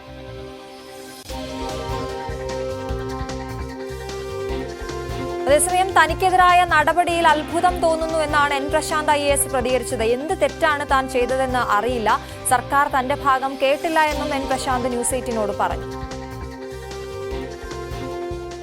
ഇതിപ്പം രണ്ടു മൂന്ന് മീഡിയ ഹൗസസ് നിന്ന് അറിഞ്ഞു, സത്യമാണോ എന്ന് എനിക്കറിയത്തില്ല. ഇൻഫാക്ട് ഐ എം സർപ്രൈസ് സത്യമാണെങ്കിൽ. അതാണ് എനിക്ക് അത്ഭുതം തോന്നുന്നുണ്ട്. കാരണം നമ്മുടെ ഇവിടെ ഒരു വ്യവസ്ഥാപിത സിസ്റ്റം ഉണ്ടല്ലോ, നമ്മുടെ ഭരണഘടനയിൽ ഫണ്ടമെന്റലി പറയുന്ന ചില കാര്യങ്ങളുണ്ട്. ഓഡിയോ ആൾട്ടറും പാട്ടും എന്ന് പറയും, നാച്ചുറൽ ജസ്റ്റിസ് എന്നൊക്കെ പറയും, മറുവശം കേൾക്കും എന്നൊക്കെ പറയാറുണ്ട്. അപ്പൊ ഇത് ആദ്യമായിട്ടാണ് ഞാൻ ഇങ്ങനെ കേൾക്കുന്നത്. So I am surprised. Communal ബേസിസിൽ വാട്സാപ്പ് ഗ്രൂപ്പുകൾ ഉണ്ടാക്കുന്നത് പോലെ അത്ര ലാഘവത്തോടെ കാണാൻ പറ്റുന്ന തെറ്റായിരിക്കില്ല ഒരു പക്ഷെ ഞാൻ ചെയ്തത്. എന്താണ് ഞാൻ ചെയ്തതെന്ന് എനിക്ക് സത്യം മനസ്സിലായില്ല. എന്താണെന്ന് അറിയണം. അല്ല, എനിക്ക് മൊത്തത്തിൽ എനിക്ക് അത്ഭുതമുണ്ട്. കാരണം എനിക്കെതിരെ വ്യാജമായിട്ടുള്ള ഒരു റിപ്പോർട്ട് ഡോക്ടർ ജയതിലക് ചമച്ചു എന്നുള്ളത് ഇപ്പോൾ ഓൾറെഡി പബ്ലിക് ഡൊമൈനിൽ വളരെ വ്യക്തമാണല്ലോ. കാരണം അദ്ദേഹം കയ്യിൽ കിട്ടിയില്ല എന്ന് പറഞ്ഞ ഡോക്യുമെന്റ് മുഴുവനും അദ്ദേഹത്തിന്റെ കയ്യിൽ തന്നെ ഉണ്ടായിരുന്നു എന്ന് അദ്ദേഹത്തിന്റെ ഓഫീസ് തന്നെ സർട്ടിഫൈ ചെയ്ത കടലാസുകളും മറ്റുമൊക്കെ ഇന്ന് പൊതുജന മധ്യത്തിൽ വന്നു കഴിഞ്ഞാണ്. അപ്പോ അദ്ദേഹം സാധാരണ പറഞ്ഞാൽ അദ്ദേഹം ഈ should be under suspension right now. കാരണം വ്യാജമായ ഒരു ഡോക്യുമെന്റ് ചമച്ച് ചീഫ് സെക്രട്ടറിക്കും CM-നും ഒക്കെ കൊടുത്തു എന്ന് പറഞ്ഞു കഴിഞ്ഞാൽ അത് വളരെ ചെറിയ കാര്യമൊന്നുമല്ല. എന്റെ അറിവിൽ വളരെ ഗുരുതരമായിട്ടുള്ളത് തെറ്റാണ്. ഈ മാതൃഭൂമി എന്ന് പറഞ്ഞ ഒരു പത്രമാധ്യമവും ചാനലുമായിട്ട് ചേർന്നിട്ട് ഡോക്ടർ ജയതിലക് പബ്ലിഷ് ചെയ്തപ്പോൾ അദ്ദേഹം അവിടെ തന്നെയാണ് ജോലി ചെയ്യുന്നതെന്ന് പറയുന്നു. അപ്പൊ അവിടെ പബ്ലിഷ് ചെയ്തതിന്റെ അടിസ്ഥാനത്തിൽ അപ്പോഴാണ് നമ്മൾ അറിയുന്നത്, അല്ലാതെ എനിക്കറിയില്ല. ഓബിയസ്ലി നമ്മളിത് പറയേണ്ടടുത്തൊക്കെ പറഞ്ഞിട്ടുണ്ട്. ഞാന് വിതിന്റെ ഡിപ്പാർട്ട്മെന്റുള്ള എന്റെ കമ്മ്യൂണിക്കേഷൻ നിങ്ങൾ അറിയണമെന്നില്ല. സ്വാഭാവികമായിട്ടും ഫേസ്ബുക്കിൽ കാണുന്നതല്ലേ നിങ്ങൾക്ക് അറിയാൻ പറ്റുള്ളൂ. നിങ്ങൾ എങ്ങനെയാണ് ഗവൺമെന്റിനകത്തുള്ള ഡോക്യുമെന്റ് അറിയാം? All India service contract rule പ്രകാരമുള്ള എന്താണെന്ന് വെച്ചാൽ ഞങ്ങൾ ഗവൺമെന്റിനെയും ഗവൺമെന്റ് നയങ്ങളെയും വിമർശിക്കരുതെന്നാണ്, അല്ലാതെ ജയതിലകിനെയും മാതൃഭൂമിയെയും വിമർശിക്കരുതെന്നല്ല. അതാദ്യം മനസ്സിലാക്കണം. അപ്പോ ബാക്കി എന്തുണ്ടെങ്കിലും നമ്മുടെ ആർട്ടിക്കിൾ 19(1)A എന്ന് പറഞ്ഞ് ഭരണഘടന എന്ന് പറയുന്ന സാധനം ഉള്ളത് അറിയാമല്ലോ. അപ്പൊ ഇന്ത്യൻ ഭരണഘടനയ്ക്കകത്ത് ഏതൊരു പൗരനും കൊടുത്തിട്ടുള്ള പോലെ തന്നെയുള്ള ഫ്രീഡം ഓഫ് എക്സ്പ്രഷൻ അത് എല്ലാ ഓഫീസേഴ്സും എല്ലാ മനുഷ്യർക്കും എല്ലാ പൗരന്മാർക്കും ലഭ്യമായിട്ടുള്ളതാണ്. അത് പ്രത്യേകിച്ച് റെസ്ട്രിക്ഷൻ ഒന്നും IAS വരുമ്പോഴേക്ക് പെട്ടെന്ന് ഇല്ലാതായി പോകുന്നില്ല. അതവിടെ തന്നെ ഉണ്ട്. നമ്മുടെ കോൺട്രാക്ട് റൂളിൽ പറഞ്ഞിരിക്കുന്ന സർക്കാരും സർക്കാർ നയവും കഴിച്ചിട്ടുള്ള ബാക്കി കാര്യങ്ങളിൽ നമ്മൾ സംസാരിക്കുമ്പോൾ ചിലപ്പോൾ ഇഷ്ടപ്പെടത്തില്ല, ചിലപ്പോൾ ചൊറിയും, ചിലപ്പോൾ. അതാണ് N പ്രശാന്ത് IAS ന്യൂസ് 18നോട് സംസാരിച്ചതാണ് കേട്ടത്. ഇതിൽ അത്ഭുതമുണ്ട് എന്നുള്ളതാണ് അദ്ദേഹം, ഈ നടപടിയിൽ അത്ഭുതപ്പെടുന്നു എന്നാണ് അദ്ദേഹം പറഞ്ഞത്. എന്തായാലും VV വിനോദ് വിവരങ്ങളുമായി ചേരുന്നുണ്ട്. വിനോദ്, ഈ 2 IAS ഉദ്യോഗസ്ഥരുടെയും സസ്പെൻഷൻ ഉത്തരവിൽ ഗുരുതരമായ പരാമർശങ്ങളുണ്ട് എന്നറിയുന്നു. എന്തൊക്കെ കാര്യങ്ങളാണ് അതിൽ പറയുന്നത്? അശ്വതി, കഴിഞ്ഞ ദിവസം വൈകിയാണ് ഈ സസ്പെൻഷൻ തീരുമാനം ഉണ്ടായത്. നേരത്തെ തന്നെ ചീഫ് സെക്രട്ടറിയുടെ റിപ്പോർട്ട് ലഭിച്ചിരുന്നു മുഖ്യമന്ത്രിക്ക്. ഇതിൽ കാലതാമസമില്ലാതെയാണ് സർക്കാരിന്റെ ഭാഗത്ത് നിന്ന് നടപടി ഉണ്ടായത്. രണ്ടുപേരെയും സസ്പെൻഡ് ചെയ്തുകൊണ്ടുള്ള അതിൽ ഈ സസ്പെൻഷൻ ഓർഡറും രാത്രി വൈകി പുറത്തിറങ്ങിയിരുന്നു. അതിൽ പറയുന്നത്, ഗോപാലകൃഷ്ണന്റെ കാര്യത്തിൽ പറയുന്നത്, ഉദ്യോഗസ്ഥർക്കിടയിൽ കമ്മ്യൂണൽ ഡിവിഷൻ അല്ലെങ്കിൽ അങ്ങനെ മതപരമായ ഒരു ഭിന്നത ഉണ്ടാക്കാൻ ശ്രമിച്ചു. അവരുടെ യൂണിറ്റിയും സോളിഡാരിറ്റിയും തകർക്കുന്ന തരത്തിലുള്ള നീക്കമാണ് ഗോപാലകൃഷ്ണന്റെ ഭാഗത്ത് നിന്ന് ഉണ്ടായത് എന്നാണ് പ്രഥമ ദൃഷ്ടിയ പോലീസിന്റെ റിപ്പോർട്ട് ഉൾപ്പെടെയുള്ള കാര്യങ്ങൾ പരിശോധിക്കുമ്പോൾ അക്കാര്യത്തിൽ ഹാക്കിംഗ് എന്ന ആ ഒരു വാദം നേരത്തെ തന്നെ തള്ളിപ്പോയിരുന്നു. ഇക്കാര്യം കൂടി പരാമർശിക്കുന്നുണ്ട്. പ്രഥമ ദൃഷ്ടിയ കുറ്റം ചെയ്തു എന്ന് കണ്ടതുകൊണ്ട് തന്നെ ഇമ്മീഡിയറ്റ് എഫക്ട് എന്നാണ് പറയുന്നത്. വളരെ പെട്ടെന്ന് തന്നെ ദ്രുതഗതിയിലുള്ള ഒരു നടപടി എന്ന നിലയ്ക്ക് തന്നെയാണ് സസ്പെൻഷനിലേക്ക് കാര്യങ്ങൾ എത്തിയത്. പ്രശാന്തിന്റെ കാര്യത്തിലും ഇതുപോലെ തന്നെയാണ്. സർക്കാരിന് അവമതി ഉണ്ടാക്കി സീനിയർ ഉദ്യോഗസ്ഥനെ അപമാനിച്ചു, അത് സോഷ്യൽ മീഡിയയിലൂടെയും അപമാനിച്ചു എന്ന കാര്യമാണ് പ്രശാന്തിന് എതിരെയുള്ള കാര്യമായി പറയുന്നത്. രണ്ട് ഉദ്യോഗസ്ഥരെയും ഒരേ ദിവസം തന്നെ സസ്പെൻഡ് ചെയ്തു എന്നതാണ് പ്രത്യേകത. സംസ്ഥാനത്ത് ആദ്യമായാണ് ഇങ്ങനെ രണ്ടുപേരെ ഒരുമിച്ച് സസ്പെൻഡ് ചെയ്യുന്നത്. പ്രശാന്തിന്റെ കാര്യത്തിൽ അദ്ദേഹത്തിന്റെ നിലപാടുകളിൽ ഉറച്ചു നിൽക്കുകയാണ്. സർക്കാരിന് അപകീർത്തി ഉണ്ടാക്കുന്ന കാര്യങ്ങളൊന്നും തന്നെ ചെയ്തിട്ടില്ല. പ്രത്യേകിച്ച് നമ്മൾ ഈ സസ്പെൻഷൻ ഓർഡറുമായി ബന്ധപ്പെട്ട് പറയുമ്പോൾ രണ്ട് ഓർഡറിലും ചൂണ്ടിക്കാട്ടിയിട്ടുള്ളത് സർവീസ് ചട്ട ലംഘനമെന്നാണ്. അതിന്റെ വകുപ്പുകൾ കൃത്യമായി പറഞ്ഞുകൊണ്ട് തന്നെയാണ്, അത് രേഖപ്പെടുത്തിക്കൊണ്ട് തന്നെയാണ് ഈ ഉത്തരവുകൾ പുറത്തിറക്കിയിട്ടുള്ളത്. പക്ഷേ പ്രശാന്ത് അതിനെ എതിർക്കുന്നുണ്ട്. അദ്ദേഹം പറയുന്നത് ആ തരത്തിൽ ഏതെങ്കിലും തരത്തിൽ സർവീസ് ചട്ടം ലംഘിക്കുന്ന തരത്തിലുള്ള പെരുമാറ്റം തന്റെ ഭാഗത്തു നിന്നുണ്ടായിട്ടില്ല. മാത്രമല്ല ഈ ഫ്രീഡം ഓഫ് എക്സ്പ്രഷനാണ്, അഭിപ്രായ സ്വാതന്ത്ര്യമാണ്, അത് ഏതൊരു ഇന്ത്യൻ പൗരനും ഉള്ള കാര്യമാണ്. അക്കാര്യമാണ് താൻ ഇവിടെ ഉപയോഗിച്ചത്. അല്ലാതെ സർക്കാരിനെ അപകീർത്തിപ്പെടുത്തുന്ന തരത്തിലോ സർക്കാരിന്റെ നയങ്ങളെ എതിർക്കുന്ന തരത്തിലോ താൻ പരസ്യമായി ഒന്നും തന്നെ പറഞ്ഞിട്ടില്ല. ജയതിലകനെ എതിർക്കാനുള്ള അവകാശം തനിക്കുണ്ട് എന്ന് പ്രശാന്ത് പറയുന്നുണ്ട്. ചില രേഖകൾ കൂടി പുറത്തു വരുന്നുണ്ട്. അതിൽ നമുക്ക് മനസ്സിലാകുന്നത് ഈ ഉന്നതിയുമായി ബന്ധപ്പെട്ട് നിലനിന്നിരുന്ന തർക്കങ്ങൾ, അല്ലെങ്കിൽ അതിൽ നേരത്തെ ഒരു അച്ചടി മാധ്യമത്തിൽ വാർത്ത വന്നത് ആ ഫയലുകൾ പ്രശാന്ത് പൂഴ്ത്തി എന്ന നിലയ്ക്കുള്ള ചില വാർത്തകൾ ആണ്. ഇതിന് പിന്നിൽ ജയതിലകാണെന്ന ആരോപണമാണ് പ്രശാന്ത് പ്രധാനമായും ഉന്നയിക്കുന്നത്. പക്ഷേ ഈ ഫയലുകൾ കൈമാറി എന്നത് വ്യക്തമാണ്. പ്രശാന്തിന്റെ കൈവശം ഇതുമായി ബന്ധപ്പെട്ട ഫയലുകളില്ല. അത് കൃത്യമായി ഈ അഡീഷണൽ സെക്രട്ടറിയുടെ ഉത്തരവിൽ തന്നെ വ്യക്തമാക്കുന്നുണ്ട്. അതായത് പ്രശാന്തിന് ശേഷം ഉന്നതിയുടെ സിഇഒ ആയി വന്നത് കെ ഗോപാലകൃഷ്ണനാണ്. കെ ഗോപാലകൃഷ്ണൻ ഇപ്പോൾ വാട്സ്ആപ്പ് ഗ്രൂപ്പിന് ഉണ്ടാക്കിയതിന്റെ പേരിൽ സസ്പെൻഷനിലാണ്. പക്ഷേ ഈ ഉന്നതിയുമായി ബന്ധപ്പെട്ട് ഗോപാലകൃഷ്ണൻ പ്രവർത്തിച്ചിരുന്നു. അത് പ്രശാന്തിന് ശേഷമാണ് ഗോപാലകൃഷ്ണൻ സിഇഒ സ്ഥാനത്തേക്ക് വരുന്നത്. പ്രശാന്തിൽ നിന്ന് ഫയലുകൾ കൈപ്പറ്റി എന്നും ഇത് മറ്റ് ഉദ്യോഗസ്ഥരിൽ നിന്ന് ഇത് സ്വീകരിക്കണമെന്നും കാട്ടിയാണ് ഈ ഉത്തരവ് വന്നിട്ടുള്ളത്. അങ്ങനെയാണെങ്കിൽ വിനോദ് ഇതുവരെ പറഞ്ഞുകൊണ്ടിരുന്ന ഈ പ്രശാന്ത് ഫയലുകൾ പൂഴ്ത്തി എന്നുള്ള കാര്യത്തിന് ഒരു അന്ത്യമായിരിക്കുന്നു. ഇപ്പോൾ ആ ഫയലുകൾ കൈമാറി എന്നതിന്റെ തെളിവാണ് നമുക്ക് ലഭ്യമായിരിക്കുന്നത്. തീർച്ചയായും പ്രശാന്ത് ഫയലുകൾ പൂഴ്ത്തി എന്നത് വാർത്തയായി നേരത്തെ വന്ന കാര്യമാണ്, ഒരു മാധ്യമത്തിൽ വന്ന വാർത്തയാണ്. പ്രശാന്ത് അവിടെ ആരോപിക്കുന്നത് ആ മാധ്യമവും ജയതിലക്, അദ്ദേഹം ഇപ്പോൾ ധനവകുപ്പിൽ അഡീഷണൽ ചീഫ് സെക്രട്ടറിയാണ്. ജയതിലകാണ് ഇത്തരത്തിലുള്ള വ്യാജ വാർത്തകൾ ഈ മാധ്യമ സ്ഥാപനത്തിന് കൊടുക്കുന്നത്. ഈ രണ്ടു കൂട്ടരും ചേർന്ന് തനിക്കെതിരെ വ്യാജ വാർത്തകൾ സൃഷ്ടിക്കുന്നു എന്നതാണ് പ്രധാനമായും പ്രശാന്തിന്റെ പരാതി. അവിടെയാണ് രണ്ട് തരത്തിലുള്ള വാദങ്ങൾ ഉയർന്നു വരുന്നത്. പ്രശാന്തിന് തീർച്ചയായും ഒരു സീനിയർ ഉദ്യോഗസ്ഥനെ വിമർശിക്കാനോ അല്ലെങ്കിൽ അദ്ദേഹത്തിന് കയ്യിൽ എന്തെങ്കിലും തെളിവുണ്ടെങ്കിൽ ഈ വാർത്ത നൽകിയതുമായി ബന്ധപ്പെട്ട് ജയതിലകാണ് എന്ന കാര്യം അദ്ദേഹത്തിന് കൃത്യമായ ബോധ്യം ഉള്ള പക്ഷം അദ്ദേഹത്തിന് സർക്കാർ തലത്തിൽ ഇടപെടാം. അദ്ദേഹത്തിന് മുഖ്യമന്ത്രിയുടെ ഓഫീസിനെയോ ചീഫ് സെക്രട്ടറിയോ ഇക്കാര്യം അറിയിക്കാം. അത് പ്രശാന്ത് കഴിഞ്ഞ ദിവസം നമ്മളോട് പ്രതികരിക്കുമ്പോൾ അദ്ദേഹം ടെലിഫോണിൽ പ്രതികരിച്ചിരുന്നു. അദ്ദേഹം പറയുന്നത് സർക്കാർ തലത്തിൽ നടന്ന നീക്കങ്ങൾ അത് രഹസ്യമാണ്, അത് മാധ്യമങ്ങളോട് പറയേണ്ട കാര്യമില്ല, ഫേസ്ബുക്കിൽ എഴുതിയ കാര്യം മാത്രമേ നിങ്ങൾക്കറിയാവൂ, പക്ഷേ നീക്കേണ്ട കാര്യങ്ങൾ അല്ലെങ്കിൽ ചെയ്യേണ്ട കാര്യങ്ങൾ ഞാൻ ചെയ്തിട്ടുണ്ട് എന്ന് തന്നെയാണ് അദ്ദേഹം പറയുന്നത്.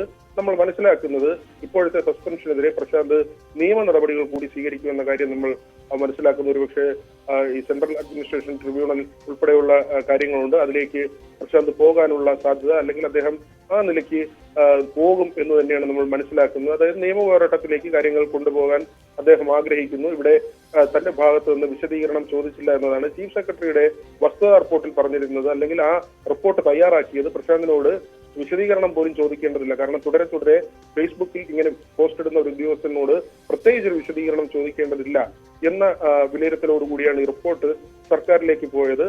നടപടി ശുപാർശ ചെയ്യുകയും ചെയ്തു. അതിന്റെ അടിസ്ഥാനത്തിലാണ് സസ്പെൻഷനിലേക്ക് എത്തിയിട്ടുള്ളത്. പ്രശാന്ത് രാഷ്ട്രീയത്തിലേക്ക് പോകുമെന്നുള്ള തരത്തിലുള്ള ചില ചർച്ചകൾ വന്നിരുന്നു. പക്ഷേ രാഷ്ട്രീയത്തിൽ അങ്ങനെ അഭിനയിക്കുന്ന അല്ലെങ്കിൽ ആ തരത്തിലുള്ള വലിയ താല്പര്യമുള്ള ആളല്ല. ഇപ്പോൾ പക്ഷേ ഒന്നും പറയാൻ കഴിയില്ല എന്ന കാര്യമാണ് പ്രശാന്ത് കഴിഞ്ഞ ദിവസം അദ്ദേഹത്തിന്റെ ഒരു പ്രതികരണമായി പറഞ്ഞത്.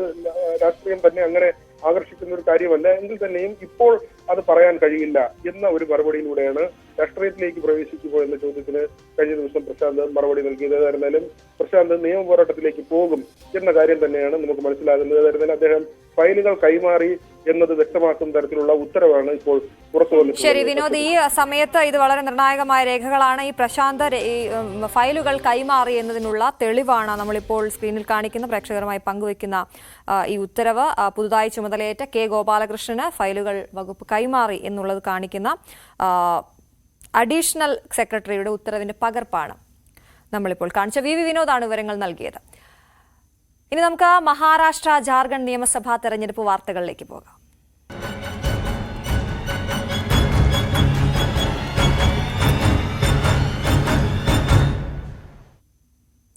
ജാർഖണ്ഡിൽ ഒന്നാം ഘട്ട വോട്ടെടുപ്പ് നാളെയാണ്. ആകെയുള്ള 81 മണ്ഡലങ്ങളിൽ 38 മണ്ഡലങ്ങളിലാണ് നാളെ വോട്ടെടുപ്പ് നടക്കുക. ഒപ്പം ബീഹാർ, പശ്ചിമബംഗാൾ, രാജസ്ഥാൻ, ഗുജറാത്ത് അടക്കം വിവിധ സംസ്ഥാനങ്ങളിലെ 34 നിയമസഭാ മണ്ഡലങ്ങളിലെ ഉപതെരഞ്ഞെടുപ്പിലും നാളെയാണ് വിധിയെഴുത്ത്. ഇതിൽ ഉത്തർപ്രദേശ്, പഞ്ചാബ് എന്നീ സംസ്ഥാനങ്ങളിലെ 14 നിയമസഭാ മണ്ഡലങ്ങളിലെയും പാലക്കാട്ടെയും വോട്ടെടുപ്പ് ഈ മാസം 20 മാറ്റിയിരുന്നു. ആകെ 48 നിയമസഭാ മണ്ഡലങ്ങളിലേക്കും 2 പാർലമെന്റ് സീറ്റുകളിലേക്കുമാണ് രാജ്യത്ത് ഇത്തവണ 2 ഘട്ടങ്ങളിലായി ഉപതെരഞ്ഞെടുപ്പ് നടക്കുന്നത്. മഹാരാഷ്ട്രയിൽ തെരഞ്ഞെടുപ്പിന് മുമ്പുള്ള സഖ്യം ഫലം വന്ന ശേഷം മാറാമെന്ന് ആവർത്തിച്ച NCP അജിത് പവാർ വിഭാഗം സ്ഥാനാർത്ഥി നവാബ് മാലിക്. തെരഞ്ഞെടുപ്പ് ഫലം എന്താകുമെന്ന് ആർക്കും പറയാനാകില്ല. സർക്കാർ രൂപീകരണത്തിൽ അജിത് പവാർ കിങ് മേക്കർ ആകുമെന്നും നവാബ് മാലിക് പറഞ്ഞു.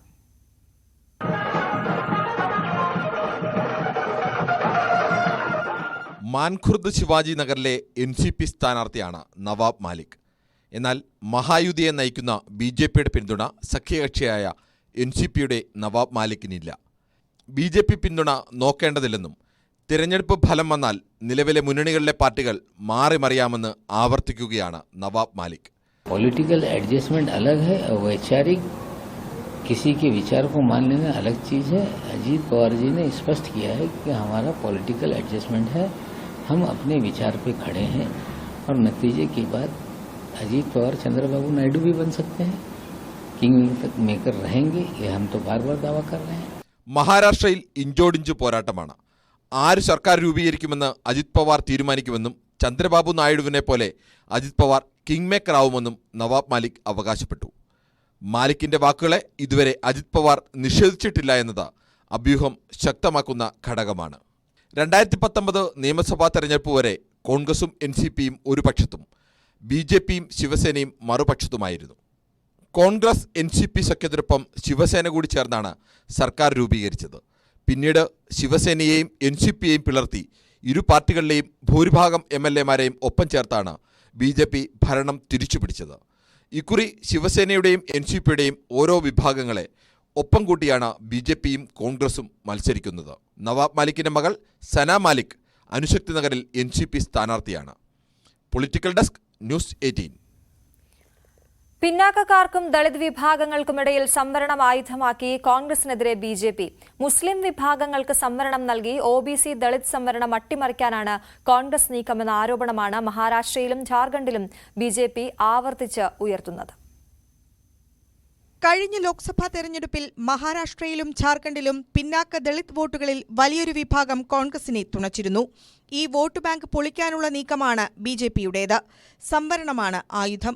കോൺഗ്രസ് സംവരണം നിർത്തലാക്കാൻ പോവുകയാണെന്ന് കേന്ദ്ര ആഭ്യന്തരമന്ത്രി അമിത്ഷാ ആരോപിച്ചു.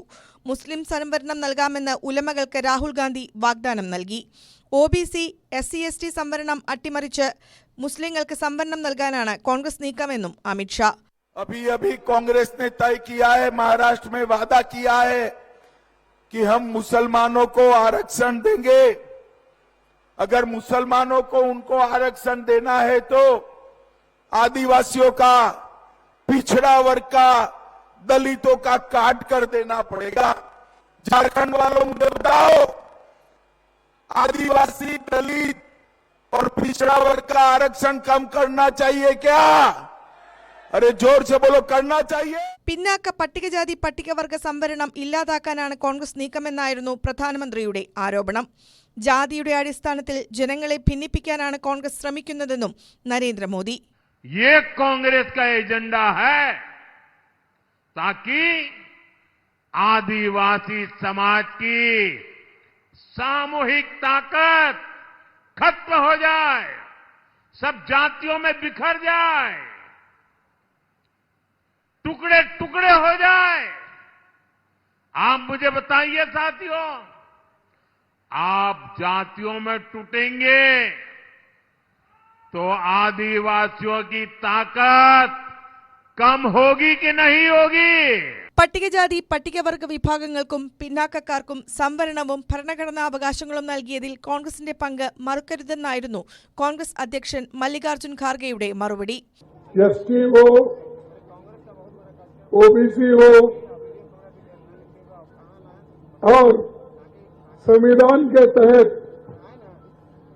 जिसको हक मिले हैं उसका श्रेय अगर किसी को जाता है, इस देश को आजादी दिलाने वाले महात्मा गांधी जी, पंडित जवाहरलाल नेहरू जी, डॉक्टर बाबा साहब अम्बेडकर, ऐसे महापुरुषों ने हम सबको कुछ ना कुछ आजादी के बाद दिए हैं. പിന്നാക്ക മുസ്ലിം വിഭാഗങ്ങൾക്ക് കൂടി സംവരണം നൽകുമെന്ന രാഹുൽ ഗാന്ധിയുടെ പ്രഖ്യാപനം ആയുധമാക്കിയാണ് ബിജെപിയുടെ നീക്കം. പിന്നാക്ക ദളിത് വോട്ടുകൾ നിർണായകമായ ഇരു സംസ്ഥാനങ്ങളിലും സംവരണം ആയുധമാക്കിയ പ്രചാരണം ആരെ തുണയ്ക്കുമെന്നറിയാൻ നവംബർ 23 വരെ കാത്തിരിക്കേണ്ടി വരും. Political desk, news 18. മഹാരാഷ്ട്രയിലെയും ജാർഖണ്ഡിലെയും ജനങ്ങൾ ബിജെപിക്കെതിരെ വോട്ട് ചെയ്യണമെന്ന് ആഗ്രഹിക്കുന്നതായി ബംഗാൾ മുഖ്യമന്ത്രി മമതാ ബാനർജി. ഞങ്ങളുടെ ആളുകൾ ബിജെപിക്കെതിരെയാണ് പോരാടുന്നത്. ഇരു സംസ്ഥാനങ്ങളിലെയും തെരഞ്ഞെടുപ്പിനെ കുറിച്ച് പ്രതികരിക്കാനില്ലെന്നും മമത പറഞ്ഞു. अभी हम कोई राज्यों के बारे में कोई टिप्पणी नहीं करेंगे. ये करने का जो हमारा उचित भी नहीं होगा कि अभी वो लोग चुनाव, हमारा जो लोग बीजेपी का खिलाफ में लड़ रहे हैं और चुनाव में बिजी है. मैं तो जरूर चाहेंगे कि बीजेपी के खिलाफ में ये लोग वोट दें. ഇനി നമ്മൾ ഈ വലിയ ഗൗരവമുള്ള രാഷ്ട്രീയ വിഷയങ്ങളിൽ നിന്നും ലൈറ്റ് ആയിട്ടുള്ള നമ്മളൊരു അതിഥി വിശേഷത്തിലേക്ക് പോവുകയാണ്. ഇടവേളയ്ക്ക് ശേഷം അതിഥിയുമായി ഹരികൃഷ്ണൻ ചേരും.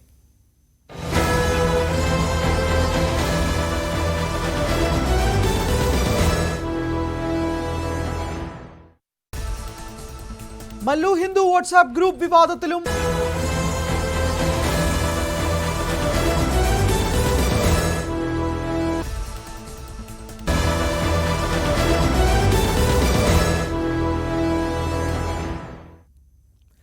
നമസ്കാരം, എല്ലാ പ്രേക്ഷകർക്കും തിരികെ രാവിലെയിലേക്ക് സ്വാഗതം. കഴിഞ്ഞ വെള്ളിയാഴ്ച റിലീസായ ഒരു ചിത്രമാണ് മുറ.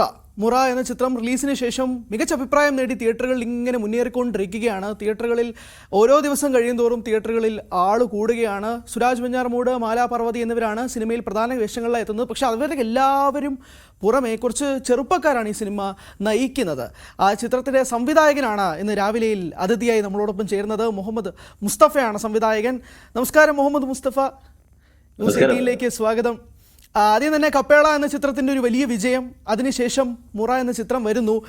ഒരു കാര്യം ചോദിക്കാനുള്ളത്, ആ കപ്പേളയിൽ അന്നാബെൻ ആയിക്കോട്ടെ, ശ്രീനാഥ് ബാസിയകന് ഒരു വലിയ സ്റ്റാർ കാസ്റ്റ് ഉണ്ട്. ഇതിലേക്ക് വരുമ്പോൾ ഒരു കൂട്ടം ചെറുപ്പക്കാരെ പ്രധാന കഥാപാത്രങ്ങളെ വയ്ക്കാം, അവരെ ഓഡീഷൻ ചെയ്തുകൊണ്ട് അവരെ പുതുതായിട്ട് സിനിമയിലേക്ക് കൊണ്ടുവരാം എന്നൊരു തീരുമാനം താങ്കൾ എടുക്കുന്നു. ആ ഒരു തീരുമാനത്തിന് പിന്നിലുള്ള ഒരു കാര്യം എന്താണ്? പ്രത്യേകിച്ച് അങ്ങനെ ഒരു സംവിധായകനെ സംബന്ധിച്ചിടത്തോളം നമുക്ക് അടുത്തൊരു സിനിമ കുറച്ചുകൂടെ ഒരു വലിയ കാസ്റ്റിൽ, ഞാൻ സുരാജിനെയും മാലാ പർവതിയൊന്നും കുറച്ച് കാണുന്നതല്ല, പക്ഷേ നമ്മളൊരു പ്രധാനമായും ഒരു നായകൻ റോളിലേക്ക് വരുമ്പോഴേക്കും അങ്ങനെ ഒരു തീരുമാനം എടുക്കുന്നതിന് പ്രത്യേകമായൊരു കറേജ് ഉണ്ടോ? അല്ല, ആ തീരുമാനം ഈ ഒരു സബ്ജക്ട് ചൂസ് ചെയ്തതിലാണെന്ന് തോന്നുന്നു. ഈ സബ്ജക്ട് ഡിമാൻഡ് ചെയ്യുന്നതാണ് പുതിയ ആൾക്കാർ, അല്ലെങ്കിൽ ആ പ്രായത്തിലുള്ള ഒരു 20, 21, 22 വയസ്സിനുള്ളിൽ നിൽക്കുന്ന കുറച്ച് ചെറുപ്പക്കാരുടെ, ചോരത്തിളപ്പുള്ള കുറച്ച് ചെറുപ്പക്കാരുടെ, എടുത്തുചാട്ടക്കാരുടെ ഒരു കഥയായിരുന്നു അത്. അതുകൊണ്ട് തന്നെ പുതിയ ആളുകൾ വന്നാൽ നന്നായിരിക്കുന്നു നമ്മൾ ആദ്യമേ തീരുമാനിച്ചിരുന്നു. അങ്ങനെയാണ് ഓഡിഷൻ വെച്ചതും പുതിയ ആളുകളെ കണ്ടെത്തിയത്.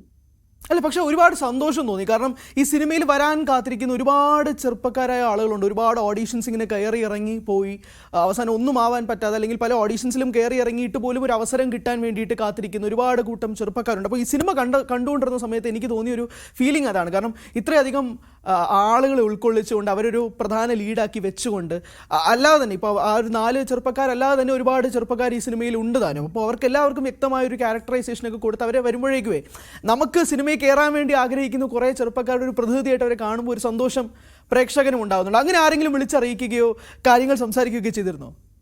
തീർച്ചയായിട്ടും അങ്ങനെ ഒരുപാട് പേര് വിളിച്ചിട്ടുണ്ടായിരുന്നു. നമ്മൾ ഈ ഓഡിഷൻ വെച്ച സമയത്ത് തന്നെ ഒരുപാട് പേര് ഓഡിഷനിൽ പങ്കെടുത്തിരുന്നു. അപ്പൊ അതുകൊണ്ട് തന്നെ നമ്മൾ ടൈറ്റിൽ കാർഡ് തുടങ്ങുമ്പോൾ തന്നെ ഓഡിഷനിൽ പങ്കെടുത്തവർക്കും ഈ അഭിനയിച്ചതിന് ശേഷം കട്ടായി പോയിട്ടുള്ള കുറച്ച് ആക്ടേഴ്സ് ഉണ്ട്. നല്ല ആക്ടേഴ്സ് ആണ് അവരൊക്കെ. പക്ഷെ നമ്മൾ ഈ സിനിമയുടെ ഒരു ലെങ്ത് കാരണം അല്ലെങ്കിൽ ഒരു ട്രിമ്മിങ് ടൈമിലൊക്കെ പോയ ആളുകളുണ്ട്. ഇവർക്കൊക്കെ താങ്ക്സ് പറഞ്ഞിട്ടാണ് നമ്മൾ പടം തുടങ്ങി.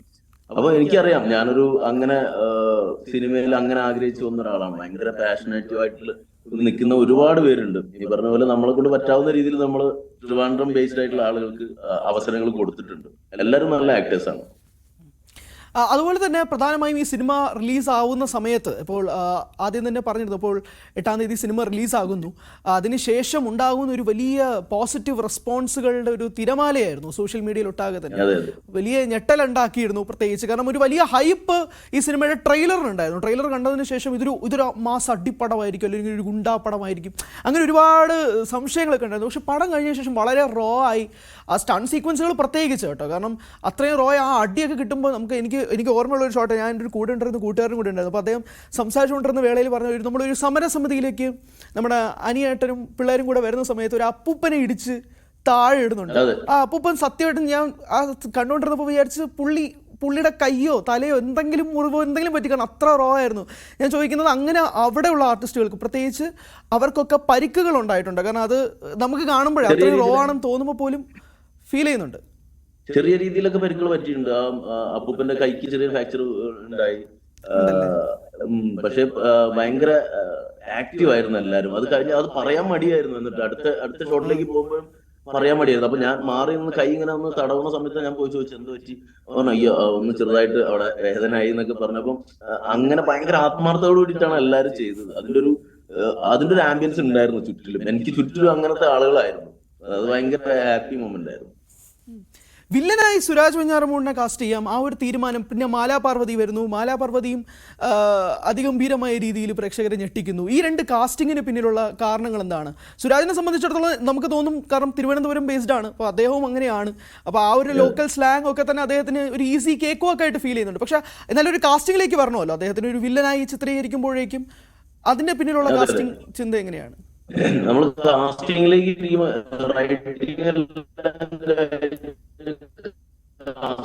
ഇരിക്കുമ്പം ഓരോ അങ്ങനെ ആയിരിക്കും, കുറച്ചുകൂടി അണ്ടർ പ്ലേ ആണ്, ലൗഡ് അല്ല, ഇങ്ങനെയൊക്കെ സംസാരിച്ച സമയത്ത് നമ്മൾ സുരാജ് അടുത്ത് സംസാരിച്ച് നോക്കിയാലോ ഒന്നിങ്ങനെ ഒരു ഞാനും റൈറ്ററും കൂടി ഡിസ്കസ് ചെയ്യുന്നു. അത് പ്രൊഡക്ഷനിൽ സംസാരിക്കുന്നു, പ്രൊഡക്ഷൻ ഭയങ്കര സപ്പോർട്ട് ചെയ്യുന്നു. അങ്ങനെ സുരാജ് ചേട്ടൻ്റെ അടുത്ത് ഫസ്റ്റ് മീറ്റിംഗിലെ സുരാജ് ചേട്ടനും കിട്ടി എന്താണ് പരിപാടി എന്നുള്ളത്. നമുക്ക് സുരാജ് ചേട്ടന് അല്ലാത്തൊരു ഓപ്ഷൻ നമ്മളെ മനസ്സിൽ ആ സമയം വരെ ഇല്ല. പിന്നെ സുരാജ് ചേട്ടൻ നോ പറയുകയാണെങ്കിൽ ചിലപ്പോൾ വീണ്ടും നമ്മൾ കുത്തിയിരുന്ന് ആലോചിക്കേണ്ടി വരുമായിരുന്നു. പക്ഷെ സുരാജ് ചേട്ടൻ ഫസ്റ്റ് മീറ്റിംഗിൽ തന്നെ സുരാജ് ചേട്ടൻ അത് ഓക്കെ അടിച്ചു. പിന്നെ സുരാജ് ചേട്ടൻ വന്നതിന് ശേഷം ഭയങ്കര ഹെൽപ്ഫുൾ ആയിരുന്നു. പുള്ളിൻ്റെതായിട്ടുള്ള ചില സജഷൻസുകളും പിന്നെ അവിടുത്തെ ലോക്കൽ ആളുകളെ കുറിച്ചും ഒക്കെ നമ്മൾ ഡിസ്കസ് ചെയ്യുമായിരുന്നു. സുരാജ് ചേട്ടന് നമ്മൾ വേറൊരു ഓപ്ഷൻ ഉണ്ടായിരുന്നില്ല. പാർവതി ചേച്ചിയിലേക്ക് വരുമ്പോൾ പാർവതി ചേച്ചി നമ്മൾ ഫസ്റ്റ് കാസ്റ്റ് ചെയ്തതും തീരുമാനിച്ചതും പാർവതി ചേച്ചിനെയാണ്. കാരണം നമ്മൾ റൈറ്റിംഗ് ടൈമിലെ പറഞ്ഞു പോയത്, കാരണം കാസ്റ്റിംഗ് ഉറപ്പിച്ചിട്ടുണ്ടായിരുന്നില്ല. എപ്പോഴും റൈറ്റിംഗ് ടൈമിലെ നമ്മൾ ചില ജസ്റ്റേഴ്സും അതിന്റെ കോസ്റ്റ്യൂമിന്റെ ഒരു കളർ ടോണും മേക്കപ്പിൽ വരുത്തുന്ന ചേഞ്ചുകളും ഒക്കെ ഇങ്ങനെ സംസാരിച്ച് വരുമ്പോൾ തന്നെ നമ്മൾ പാർവതി ചേച്ചിനെ പോലത്തെ ഒരാളാണോ എന്ന് ഞാൻ റൈറ്റ് എടുത്ത് ചുമ്മാ ചോദിച്ചു. അപ്പൊ പുള്ളിക്ക് അത് പെട്ടെന്ന് വർക്കായി. പാർവതി ചേച്ചിയാണ് അങ്ങനെ പാർവതി ചേച്ചിനെ ഈസി ആയിട്ട് നമുക്ക് അപ്രോച്ച് ചെയ്യാൻ പറ്റുമായിരുന്നു. നേരത്തെ പരിചയമുണ്ട്, സുഹൃത്തുക്കളാണ്, ഞങ്ങൾ ഒരുമിച്ച് വർക്ക് ചെയ്തിട്ടുണ്ട്. അതും ഈ പറഞ്ഞ പോലെ ഒരു വേറെ കാസ്റ്റിംഗിലേക്ക് ഒന്നും പോയിട്ടില്ല. പാർവതി ചേച്ചിന്റെ അടുത്ത് ഫസ്റ്റ് ഞാൻ സ്റ്റോറി നറേറ്റ് ചെയ്യണത്, സ്ക്രീൻ പ്ലേ നറേറ്റ് ചെയ്യണത് പാർവതി ചേച്ചിന്റെ അടുത്തായിരുന്നു. അതുപോലെ തന്നെ ഇപ്പോൾ സോഷ്യൽ മീഡിയയിൽ ഏറ്റവും വലിയ സംസാര വിഷയം ഹൃദു ഹരുണാണ്. കാരണം അദ്ദേഹം ഇനി മലയാള സിനിമ മുന്നോട്ട് കൊണ്ടുപോകും, അദ്ദേഹത്തിന് മേൽ വലിയ പ്രതീക്ഷകൾ ഉണ്ട് എന്നത് സംബന്ധിച്ച് ഒരുപാട് റിവ്യൂ ഞാനും പ്രത്യേകിച്ച് സിനിമ കണ്ടതിന് ശേഷം തോന്നിയ ഒരു കാര്യം തന്നെയാണ്. അപ്പോൾ അദ്ദേഹവുമായിട്ട് പ്രത്യേകിച്ച് ആ ഒരു വ്യക്തിയുമായി സിനിമ കഴിഞ്ഞതിന് ശേഷം നിങ്ങൾ തമ്മിലുള്ള ഒരു സംവിധായകൻ നായകൻ ടോക്സ് ഉണ്ടായിട്ടുണ്ടോ? അതിനെപ്പറ്റി ഷൂട്ടിംഗ് സമയത്ത് തന്നെ നിങ്ങൾ തമ്മിൽ ചർച്ചാ വിഷയങ്ങളായിട്ടുണ്ടോ ഈ സിനിമ കഴിഞ്ഞിട്ടുള്ള അദ്ദേഹത്തിന്റെ ഗ്രോത്തിനെ സംബന്ധിച്ച്? ഞങ്ങളിപ്പോഴും ഒരുമിച്ച് തന്നെയാണ്. ഇന്നലെ രാത്രിയിൽ വരെ ഞങ്ങളൊരു ഷോ കണ്ട് ഞങ്ങൾ ഒരുമിച്ച് തന്നെയാണ് ഇപ്പോഴും. എനിക്ക് ഋതു അഭിനയിക്കുന്ന സമയത്ത് തന്നെ എനിക്ക് മനസ്സിലായിട്ടുണ്ടായിരുന്നു. അതല്ല, നമ്മൾ ഞെട്ടിച്ചിട്ടുണ്ട് പല സ്ഥലങ്ങളും, പല ഏരിയകളും, മൈന്യൂട്ടായിട്ടുള്ള ചില സാധനങ്ങൾ. പിന്നെ നേരത്തെ അഭിനയിച്ചിട്ടുള്ള ആളാണ് ഋതു. മാത്രമേ ആ 4 പേരിൽ അല്ല 4 പേരിൽ ഋതു മാത്രമാണ് നേരത്തെ ഒരു സിനിമകൾ അഭിനയിച്ചിട്ട് വന്നത്. അപ്പൊ അതുകൊണ്ട് ഋതുവിനെ മേക്ക് ചെയ്യാൻ ഭയങ്കര ഈസി ആയിരുന്നു. നമ്മൾ വർക്ക്ഷോപ്പിലാണെങ്കിലും മറ്റു പിള്ളേർക്ക് ഭയങ്കര സപ്പോർട്ടായിരുന്നു. നേരത്തെ എക്സ്പീരിയൻസ് ഉള്ള ഒരാളായതുകൊണ്ട് ഋതുവിൽ ഭയങ്കര പ്രതീക്ഷ ഉണ്ട്. സത്യം പറഞ്ഞാൽ അത് നമ്മളത്ര ഓപ്പൺ ആയിട്ട് എവിടെയും സംസാരിച്ചില്ല എന്ന് മാത്രം. പക്ഷെ ഋതുവിൽ ഭയങ്കര പ്രതീക്ഷയുള്ള ഒരു ആക്ടറാണ്, ഭയങ്കര പൊട്ടൻഷ്യൽ ഉള്ള ഒരു ആക്ടറാണ്, ഭയങ്കര ഡെഡിക്കേറ്റഡ് ആയിട്ടുള്ള ഒരു ആക്ടറാണ്. ആ ടോക്ക് തന്നെയാണ് ഇപ്പോൾ നടക്കുന്നത്. പ്രധാനമായും ഈ സിനിമ റിലീസിന് ശേഷം ഇപ്പോൾ തിയേറ്റർ വിസിറ്റുകളും കാര്യങ്ങളൊക്കെ ആയിട്ട് നിങ്ങളുടെ ക്രൂ മുന്നോട്ട് പോയിക്കൊണ്ടിരിക്കുകയായിരിക്കും. അപ്പോൾ തിയേറ്റർ വിസിറ്റുകളിൽ പ്രത്യേകിച്ച് ഇപ്പോൾ ഏറ്റവും പ്രധാനമായും ഓഡിയൻസിന്റെ പൾസ് മനസ്സിലാവുന്ന സമയമാണല്ലോ ഈ തിയേറ്റർ റെസ്പോൺസ്. നമ്മൾ ആ ഒരു ഷോ കഴിയുമ്പോൾ തന്നെ അവരുടെ മുഖത്ത് നിന്ന് നമുക്ക് മനസ്സിലാവും അവർക്ക് സിനിമ ഇഷ്ടപ്പെട്ടോ ഇല്ലയോ എന്നുള്ളത്. അതിനകത്ത് വേറെ ഒളിയും മറയും ഒന്നും ഇല്ല, അവർക്ക് മനസ്സിലാകും. അത് നമ്മൾ നേരിട്ട് പോയി വിറ്റ്നസ് ചെയ്യുന്നത്. അപ്പോൾ ഇതിനിടയിൽ തന്നെ ഈ തിയേറ്റർ വിസിറ്റുകളിൽ പ്രത്യേകിച്ച് നിങ്ങൾക്ക് കിട്ടിയ പ്രധാനപ്പെട്ട ഒരു ഫീഡ്ബാക്ക് ഏതായിരിക്കും? അതിപ്പോൾ നല്ലതായിക്കോട്ടെ മോശമായിക്കോട്ടെ, രണ്ടിലും ഓർത്ത് വെക്കുന്ന ഒരു ഫീഡ്ബാക്ക് എന്തായിരിക്കും ഈ കഴിഞ്ഞ കുറച്ച് ദിവസങ്ങളിലുള്ളിൽ? ഇന്നലെ ലാസ്റ്റ് ഷോക്കാണെന്ന് തോന്നുന്നു PVR വെച്ചിട്ട് നമ്മള് അവിടെ അറിയിക്കാതെയാണല്ലോ പോണത്. നമ്മള് പടം ചെയ്യുന്നതിന് മുമ്പ് വരെ നമ്മൾ സ്ക്രീനിന്റെ സൈഡിൽ ഇപ്പുറത്ത് ഇങ്ങനെ നിൽക്കുകയാണ്. അപ്പം ലൈറ്റ് ഓപ്പൺ ആവുന്നതും ഇവരെ ഫ്രണ്ടിൽ നിർത്തി കാണുമ്പോൾ ഉണ്ടാവുന്ന ഒരു എക്സൈറ്റ്മെന്റ്. ഇന്നലെ ഒരു ചെറുപ്പക്കാരൻ ഇവരുടെ അതേ പ്രായത്തിലുള്ള ഒരുത്തിന് ഓടി വന്ന് ഇവരെ കെട്ടിപ്പിടിച്ചു, കുറെ നേരം കരഞ്ഞു. അയാൾ പറഞ്ഞു 21 വയസ്സാണ്, ഈ 21 വയസ്സിനിടയ്ക്ക് സിനിമ കണ്ടിട്ട് കരയുന്നത് ആദ്യമായിട്ടാണ്, എനിക്ക് അത്രയ്ക്കും ഫീൽ ചെയ്തു എന്ന് പറഞ്ഞിട്ട് അത് ഭയങ്കര ജെന്യുവൻ ആയിട്ട് തോന്നി. എനിക്ക് ഭയങ്കര ജെന്യുവൻ ആയിട്ട് തോന്നി. നമ്മൾ ഓരോ കഥാപാത്രങ്ങളെയും ആക്ടേഴ്സിനെയും കെട്ടിപ്പിടിച്ചിട്ടാണ് അയാൾ കരഞ്ഞത്. അപ്പൊ ഒരു ഫിലിം സ്റ്റുഡന്റ് ആണെന്ന് പറയുന്നു, അഭിനയം പഠിക്കാൻ വേണ്ടിയിട്ട് ഒരു ഇൻസ്റ്റിറ്റ്യൂട്ടിൽ ചേർന്നിട്ടുണ്ടെന്ന് പറയുന്നു. അതൊരു വല്ലാത്ത മൊമെന്റ് ആയിരുന്നു, ഞങ്ങൾ എല്ലാവരും കണ്ണു നനയിച്ചൊരു മൊമെന്റ് ആയിരുന്നു. അല്ല, അതോടൊപ്പം തന്നെ നമ്മൾ ഈ സിനിമയുടെ വയലൻസിനെ കുറിച്ച് ഒന്ന് സംസാരിക്കേണ്ടതുണ്ട്. കാരണം എനിക്ക് തോന്നുന്നു ക്ലൈമാക്സ് ഒക്കെ അത്രയധികം റോ ആയി അത് അങ്ങനെ ഷൂട്ട് ചെയ്തിട്ടുണ്ട്. ആ വയലൻസിന് അത്രയും തോത് വേണമായിരുന്നു എന്നുള്ളത് ആദ്യം മുതലേ ഒരു തീരുമാനമായിരുന്നു. കാരണം അത് നമുക്ക് എനിക്ക് ചോദിക്കാൻ തോന്നിയത് സിനിമയിലുടനീളം ക്ലൈമാക്സ് വരുന്നത് വരെ വയലൻസ് ഉണ്ടെങ്കിൽ പോലും ബെയറബിൾ ആയിരുന്നു. പക്ഷെ ക്ലൈമാക്സ് വരുമ്പോഴേക്കും കുറച്ചൊന്ന് എക്സ്ട്രീമിറ്റിയിലേക്ക് പോയിട്ടുണ്ടോ എന്നൊരു സംശയമല്ല, ഒരു പ്രേക്ഷകൻ എന്ന രീതിയിൽ ഫീൽ ചെയ്തതാണ്. അപ്പോൾ അത് സ്ക്രിപ്റ്റിംഗ് ടൈമിൽ തന്നെ ഉണ്ടായിരുന്നതാണ്, അത് അത്രയും റോ ആയിട്ട് തന്നെ കാണിക്കണം എന്നുള്ള തീരുമാനം. ഡെഫിനറ്റ്ലി അത് ഒന്നാമത് റൈറ്റർ ട്രിവാൻഡ്രം ബേസ്ഡ് ഒരു ആളാണ്, തിരുവനന്തപുരത്തുള്ള ആളാണ്, ഞങ്ങൾ വർഷങ്ങളായിട്ട് പരിചയമുള്ള ആളാണ്. അപ്പൊ ഇതിന്റെ പല സീക്വൻസുകളും നമ്മൾ നേരത്തെ പല സമയങ്ങളായിട്ട് ഒരു 10-14 വർഷമായിട്ട് പല സീക്വൻസുകളും സംസാരിച്ചുകൊണ്ടിരിക്കുന്നുണ്ടായിരുന്നു. ഈ തിരുവനന്തപുരത്തിന്റെ പല ഔട്ടറുകളിലും പല ഇത്തരം ആക്ടിവിറ്റീസ് ഇപ്പോഴും നടക്കുന്നുണ്ട്. കൈ വെട്ടി ദൂരെ കൊണ്ടുപോയി കളയുന്നു, കാല് വെട്ടി ദൂരെ കൊണ്ടുപോയി കളയുന്നു, ബൈക്കിൽ കൊണ്ടുപോയി കാല് കറക്കിക്കൊണ്ട് കളയുന്നു. ഇതൊക്കെ നമ്മൾ കണ്ടതാണ് അല്ലെ? ഇതിനിപ്പോ സിനിമയിൽ നമ്മൾ കാണിച്ചതിനേക്കാൾ ഭീകരമായിട്ടുള്ള വിഷ്വൽസ് നമ്മൾ സോഷ്യൽ മീഡിയയിലൂടെ കണ്ടിട്ടുണ്ട്. അപ്പൊ അതൊക്കെ നമ്മൾ ഇതിനകത്ത് ഒരു പരിധി വരെ കൊണ്ടുവരാൻ ശ്രമിച്ചിട്ടുണ്ട്. കാല് പിടിക്കടാന്ന് പറയുന്ന ഒരു പരിപാടി, അങ്ങനത്തെ കുറെ സാധനങ്ങൾ ഈ പറഞ്ഞ പോലെ നടന്നിട്ടുണ്ട് പല സ്ഥലങ്ങളിലും, ഇനിയും നടക്കാനും സാധ്യതയുണ്ട്. അപ്പം നമ്മളിതിനെ ഒരിക്കലും ഗ്ലോറിഫൈ ചെയ്യാൻ വേണ്ടിയിട്ടല്ല, ഇതിന്റെ ഒരു ഭവിഷ്യത്തുകൾ ഇതൊക്കെയാണെന്ന് പറയാനും കൂടി വേണ്ടിയിട്ടാണ് അത്ര കുറച്ചും കൂടി ബ്രൂട്ടലായിട്ട് അതിനെ കാണിക്കാൻ ശ്രമിച്ചത്. നമ്മൾ റൈറ്റിംഗ് ടൈമിൽ തന്നെ അങ്ങനെ തീരുമാനിച്ചിട്ടുണ്ടായിരുന്നു. അല്ല, അങ്ങനെ ഗ്ലോറിഫൈ ചെയ്യുന്ന ഒരു ടോണിലേക്ക് പ്രേക്ഷകനും കണക്ട് ആവുന്നില്ല. ഞാൻ ചോദിച്ചാൽ ആ ഒരു വയലൻസ് മൂഡ് പ്രത്യേകിച്ച് നമ്മൾ അത്രയും റോ ആയിട്ട് നമ്മൾ പറയുന്നത് ഗുണ്ടകളുടെ കഥയാണ്, ഗാങ്സ്റ്റേഴ്സിന്റെ കഥയാണ്. അപ്പൊ അതില് നമ്മള് ഇത്തരം സംഭവങ്ങള് റിയലി ഉണ്ട്. അപ്പൊ അതിനെ ഒരു മിതമായ രീതിയിലെങ്കിലും നമ്മൾ കാണിക്കണം എന്ന് വിചാരിച്ചാണ്. ഇതിനേക്കാൾ അപ്പുറത്തേക്കൊക്കെ നമ്മൾ സിനിമകൾ കണ്ടിട്ടുണ്ടല്ലോ. പണ്ട് വടക്കമ്പാട്ട് സിനിമകൾ തലവെട്ടി ഉരുണ്ടു പോണതൊക്കെ നമ്മൾ കണ്ടിട്ടുണ്ട്. അപ്പൊ അത് പക്ഷെ കൊട്ടേഷൻസ് ആയിരുന്നില്ല എന്ന് മാത്രം അല്ലേ, അത് ഹീറോയിസുകളായിരുന്നു. വാള് നെഞ്ചില് കുത്തി കയറ്റുന്നതും തലറുത്ത് തല ഉരുണ്ടു പോണതൊക്കെ നമ്മൾ പണ്ടത്തെ സിനിമകൾ കണ്ടിട്ടുണ്ട്, വടക്കമ്പാട്ട് സിനിമകളിലൊക്കെ. അല്ല, താങ്കളൊരു നടനും കൂടിയാണ്, താങ്കളൊരു അസിസ്റ്റന്റ് ആയിരുന്നു, അതിനുശേഷം ഇപ്പോൾ സംവിധായകനാകുന്നു.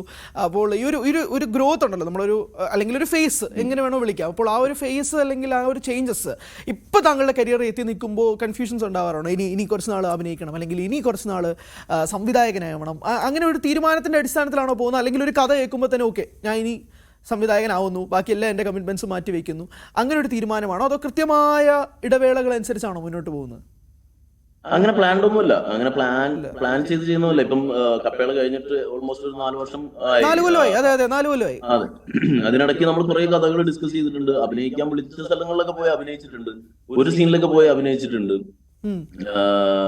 അങ്ങനെ ഒരു പ്ലാനിങ് ഒന്നുമില്ല. നമ്മള് ഈ സിനിമ എന്ന് പറയുന്നത് അടുത്ത മൊമെന്റിൽ എന്താണ് സംഭവിക്കാൻ പോകാന്ന് പറയാൻ പറ്റില്ല. കാരണം ഒത്തിരി പേരുടെ ഒരു കൂടിച്ചേരലാണ് ഒരു സിനിമ എന്ന് പറയുന്നത്. കുറെ ടാലന്റേഴ്സ് ഒരുമിച്ച് വന്നിട്ട് ചെയ്യുന്ന ഒരു പരിപാടിയാണ്. അപ്പൊ കുറെ ആളുകളുടെ ടൈം ഒരു പോയിന്റിലേക്ക് എത്തുമ്പോഴാണ് നമ്മൾ ഒരു പർട്ടിക്കുലർ സിനിമയ്ക്ക് വേണ്ടി ഇരിക്കുമ്പോഴാണ് അത് സംഭവിക്കുകയുള്ളൂ. അപ്പൊ പലരും പല വഴിക്കാണ്. അപ്പം ഒരു സിനിമയ്ക്ക് വേണ്ടി എല്ലാവരും ഒത്തുചേരുന്ന സമയത്ത് അത് സംഭവിക്കുന്നു എന്ന് മാത്രം.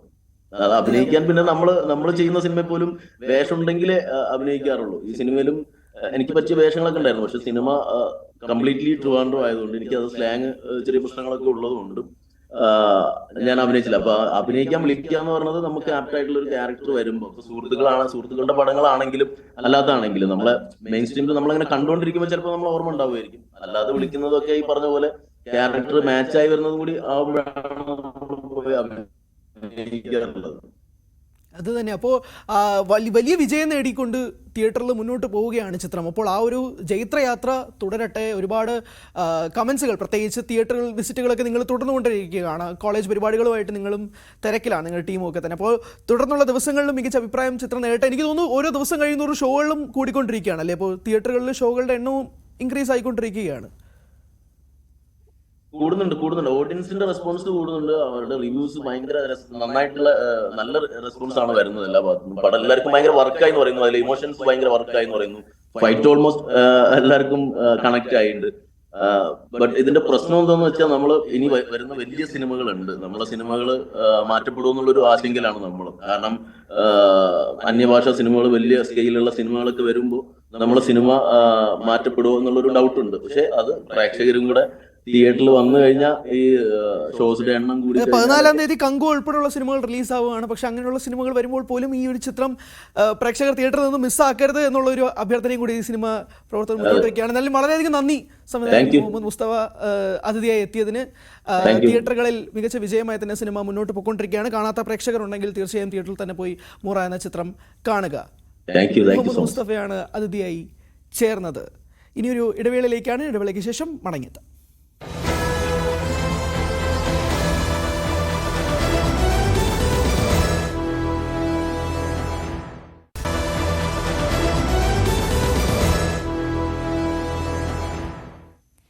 വീണ്ടും നമ്മൾ തിരിച്ചെത്തുമ്പോൾ 22-ാം തീയതി മുഖ്യമന്ത്രിയുടെ അധ്യക്ഷതയിൽ നടക്കുന്ന ഉന്നതതല യോഗത്തെ പ്രതീക്ഷയോടെ കാത്തിരിക്കുകയാണ് മുനമ്പം തീരദേശവാസികൾ.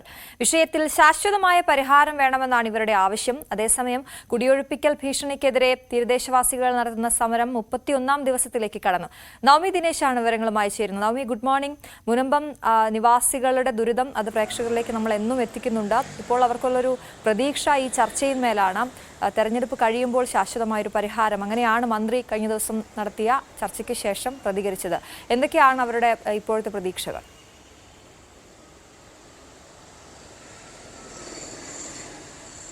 അശ്വതി, ഇന്ന് അവരുടെ സമരം 31-ാം ദിവസത്തിലേക്ക് എത്തി നിൽക്കുമ്പോൾ ഇന്നലെ അപ്രതീക്ഷിതമായി മുഖ്യമന്ത്രിയുടെ ഓഫീസിൽ നിന്നും സമരസമിതി നേതാക്കളെ വിളിക്കുകയായിരുന്നു. അടിയന്തരമായി എറണാകുളം ഗസ്റ്റ് ഹൗസിലേക്ക് വരണം, ഇതുമായി ബന്ധപ്പെട്ട ഒരു പ്രാഥമിക ചർച്ച നടത്താമെന്ന് ആവശ്യപ്പെടുകയായിരുന്നു.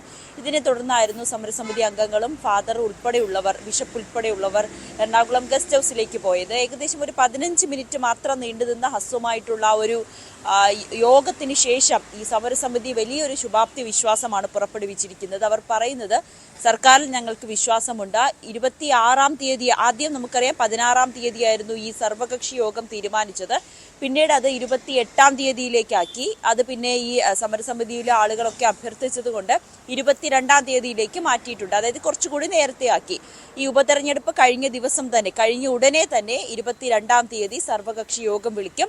അതിൽ ഈ ചെയർമാൻ ഉൾപ്പെടെ വൈസ് ചെയർമാൻ ഉൾപ്പെടെ ഈ ബോർഡ് ചെയർമാൻ, വഖഫ് ബോർഡ് ചെയർമാൻ ഉൾപ്പെടെ ഉണ്ടാകും.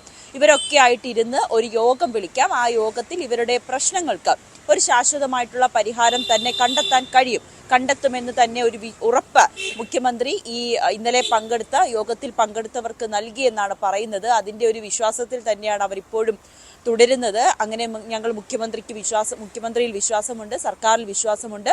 ഞങ്ങൾ ഇവിടെ നേരിടുന്ന ഈ ഒരു കുടിയിറക്ക് ഭീഷണി അത് മാറിക്കിട്ടുമെന്ന് തന്നെയാണ് അവർ പ്രതീക്ഷിക്കുന്നത്. പക്ഷേ ഇപ്പോൾ നടത്തിക്കൊണ്ടിരിക്കുന്ന ഈ റിലേ സത്യാഗ്രഹ സമരത്തിൽ നിന്നും പിന്മാറാൻ തയ്യാറായിട്ടില്ല. അവർ പറയുന്നത് എന്തായാലും 22-ാം തീയതിയാണ് യോഗം വിളിച്ചിരിക്കുന്നത്. ആ യോഗം കഴിയട്ടെ, അതിനുശേഷം ഞങ്ങളുടെ ഈ ഒരു സമരം അത് പിൻവലിക്കാമെന്നാണ് തീരുമാനിച്ചിരിക്കുന്നത്. നിലവിൽ സമാധാനപരമായിട്ടാണ് ഒരു സമരം നടക്കുന്നത്. പള്ളിക്കുള്ളിൽ തന്നെയാണ്, മറ്റുള്ളവർക്ക് ബുദ്ധിമുട്ടുണ്ടാക്കുന്നില്ല. അതുകൊണ്ട് തന്നെ അങ്ങനെ തന്നെ പോട്ടെ ഈ ഒരു സമരം എന്നുകൂടി അവർ പറഞ്ഞു വെക്കുന്നു. എന്തായാലും ന്യൂസ് 18 ഓരോ നിമിഷവും മുനമ്പത്തെ നിവാസികളുടെ ദുരനുഭവം അല്ലെങ്കിൽ അവർ നേരിടുന്ന പ്രശ്നങ്ങൾ പുറത്തേക്ക് കൊണ്ടുവരുന്നുണ്ട്. ഇത് തന്നെയാണ് അധികാരികളുടെ ശ്രദ്ധയിൽപ്പെട്ടതും എത്രയും വേഗം ഇങ്ങനെ ഒരു നടപടിയിലേക്ക് സർക്കാരിനെ പ്രേരിപ്പിച്ചതും അത് തന്നെയാണ്. അശ്വതി, അതാണ് മുനമ്പം നിവാസികൾ അവരുടെ ആശങ്ക എത്രത്തോളം പരിഹരിക്കപ്പെടുന്നു എന്നുള്ളതാണ് ഒരു ചോദ്യം. നവമി, മറ്റൊരു വിഷയം ഈ സംസ്ഥാന സ്കൂൾ കായികമേളയുമായി ബന്ധപ്പെട്ട് നടക്കുന്ന തർക്കം. ഈ സ്കൂളുകളുടെ വിഭാഗത്തിൽ GV രാജ തിരുവനന്തപുരത്തിന് 2ാം സ്ഥാനം നൽകിയതിൽ പ്രതിഷേധം ശക്തമാക്കുകയാണല്ലോ വിദ്യാർത്ഥികൾ. കോടതിയെ സമീപിക്കാനാണ് നാവാമുകുന്ദ മാർബേസൽ സ്കൂളുകളുടെ തീരുമാനമെന്നറിയുന്നു. എന്തൊക്കെയാണ് നിലവിലെ സ്ഥിതി?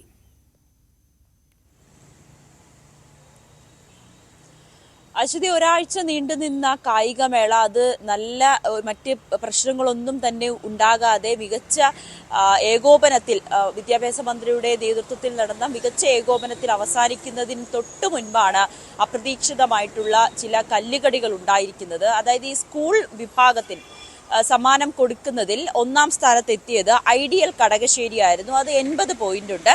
2ാം സ്ഥാനത്ത്, അതായത് ഈ സർക്കാരിന്റെ ഔദ്യോഗിക വെബ്സൈറ്റിൽ പറയുന്നതനുസരിച്ച് 2ാം സ്ഥാനം നാവാമുകുന്ദയായിരുന്നു, 44 പോയിന്റ്. മാർബേസിൽ 43 പോയിന്റ്. GV രാജ 55 പോയിന്റ്. പോയിന്റ് നില നോക്കുകയാണെങ്കിൽ GV രാജയ്ക്ക് തന്നെയാണ് 2ാം സ്ഥാനം നൽകേണ്ടത്. പക്ഷേ GV രാജ ഒരു സ്പോർട്സ് സ്കൂളാണ്. സാധാരണ കഴിഞ്ഞ വർഷം വരെ സ്പോർട്സ് സ്കൂളും ജനറൽ സ്കൂളും രണ്ടും രണ്ടായിട്ട് തന്നെയായിരുന്നു ഇത്തരത്തിൽ സമ്മാനങ്ങൾ വിതരണം ചെയ്തിരുന്നത്. പക്ഷേ ഇത്തവണ മുതൽ സർക്കാർ മുൻകൂട്ടി നേരത്തെ തന്നെ അറിയിച്ചതായിരുന്നു. അങ്ങനെ ജനറൽ വിഭാഗം സ്പോർട്സ് സ്കൂൾ എന്നൊരു വേർതിരിവ് ഉണ്ടാകില്ല. എല്ലാവർക്കും ഈ മത്സരത്തിൽ പങ്കെടുക്കുന്നവരെ സ്കൂളുകളെ എല്ലാം ഒന്നായി തന്നെ കണക്കാക്കിയായിരിക്കും സമ്മാന വിതരണം നടത്തുക എന്ന് നേരത്തെ തന്നെ അറിയിച്ചിരുന്നു. പക്ഷേ ഈ മാർബേസിൽ നാവാമുകുന്ദ സ്കൂളുകൾ പറയുന്നത് ഞങ്ങൾക്ക് അത്തരത്തിലുള്ള അറിയിപ്പുകളൊന്നും തന്നെ കിട്ടിയിട്ടില്ല. എല്ലാ വർഷത്തെയും പോലെ സ്പോർട്സ് സ്കൂളുകളെ പ്രത്യേകമായി പരിഗണിക്കുമെന്നാണ് ഞങ്ങൾ കരുതിയത്. സൈറ്റിൽ പോലും ആ രീതിയിലുള്ള ഒരു അപ്ഡേഷൻ ആയിരുന്നു ഉണ്ടായിരുന്നത്. ചില ഉദ്യോഗസ്ഥരുടെ ഇടപെടൽ കൊണ്ട് മാത്രമാണ് GV രാജ തിരുവനന്തപുരത്തിന് 2ാം സ്ഥാനം നൽകിയത് എന്നൊരു ആരോപണമാണ് വിദ്യാർത്ഥികൾ ഉന്നയിക്കുന്നത്. ഈ വിദ്യാഭ്യാസ മന്ത്രി വേദിയിലിരിക്കെ തന്നെ ആദ്യം ഇവർ ഒരു പ്രതിഷേധം ഉന്നയിച്ചിരുന്നു. പക്ഷേ ആ വേദിയിൽ വെച്ച് തന്നെ വിദ്യാഭ്യാസ മന്ത്രി പറയുന്ന സാഹചര്യമുണ്ടായി, അങ്ങനെ പ്രതിഷേധിക്കരുത്, അല്ലെങ്കിൽ എന്തെങ്കിലും തരത്തിലുള്ള ഒരു പ്രശ്നമുണ്ടായാൽ അത് നമുക്കുടൻ തന്നെ പരിഹരിക്കാം, അത് പരിഹരിച്ചു മാത്രമേ താൻ വേദി വിട്ട് പോകുകയുള്ളൂ എന്ന് ആദ്യം പറഞ്ഞിരുന്നു. പക്ഷേ ഈ സമാപന സമ്മേളനം ഏകദേശം അതിന്റെ ഒരു അവസാന ഘട്ടത്തിലേക്ക് എത്തി, അതായത് പൂർണ്ണമായി സമാപിക്കുന്ന സമയത്തോടടുക്കും തന്നെയാണ് വീണ്ടും വിദ്യാർത്ഥികൾ പ്രതിഷേധവുമായി എത്തുകയും പിന്നീട് മന്ത്രിയെ വേദിയിൽ നിന്ന് മാറ്റുകയും ചെയ്തു. പോലീസ് വിദ്യാർത്ഥികളെ മർദ്ദിച്ചു എന്നൊരു പരാതി വിദ്യാർത്ഥികൾ ഉന്നയിക്കുന്നുണ്ട്. പക്ഷേ വിദ്യാഭ്യാസ വകുപ്പ് പിന്നീട് നൽകിയ വിശദീകരണം, വിദ്യാഭ്യാസ മന്ത്രി നൽകിയ വിശദീകരണം, ഈ ചില അധ്യാപകർ കുട്ടികളെ ഇത്തരത്തിൽ തെറ്റായിട്ടുള്ള കാര്യങ്ങൾ പറഞ്ഞു പഠിപ്പിച്ച് പ്രതിഷേധത്തിൽ ഇറക്കുകയാണ്, ഇത് ശരിയായിട്ടുള്ളൊരു നടപടിയല്ല എന്നാണ് വിദ്യാഭ്യാസ മന്ത്രി പറയുന്നത്. എന്തായാലും ഈ വിദ്യാർത്ഥികൾ കോടതിയെ സമീപിക്കാനാണ് തീരുമാനിച്ചത്. എന്തായാലും നിയമ പോരാട്ടത്തിലേക്ക് നീങ്ങുകയാണ്. നവമി ദിനേശാണ് വിവരങ്ങൾ നൽകിയത്. ബലാത്സംഗ കേസിൽ നടൻ സിദ്ദിഖിന്റെ ജാമ്യാപേക്ഷ സുപ്രീംകോടതി ഇന്ന് പരിഗണിക്കും. ജസ്റ്റിസുമാരായ ബേലായം ത്രിവേദി, സതീഷ് ചന്ദ്ര ശർമ്മ എന്നിവരടങ്ങിയ ബെഞ്ചാണ് ഹർജി പരിഗണിക്കുന്നത്. അന്വേഷണ സംഘത്തിനെതിരെ ആരോപണങ്ങൾ ഉന്നയിച്ച് സിദ്ദിഖ് ഇന്നലെ മറുപടി സത്യവാങ്മൂലം നൽകിയിരുന്നു. അന്വേഷണ സംഘം കഥ മെനയുന്നു എന്നാണ് സിദ്ദിഖിന്റെ വാദം. സിദ്ദിഖിനെ കസ്റ്റഡിയിലെടുത്ത് ചോദ്യം ചെയ്യണമെന്ന് സർക്കാർ അഭിഭാഷകർ വാദിക്കും.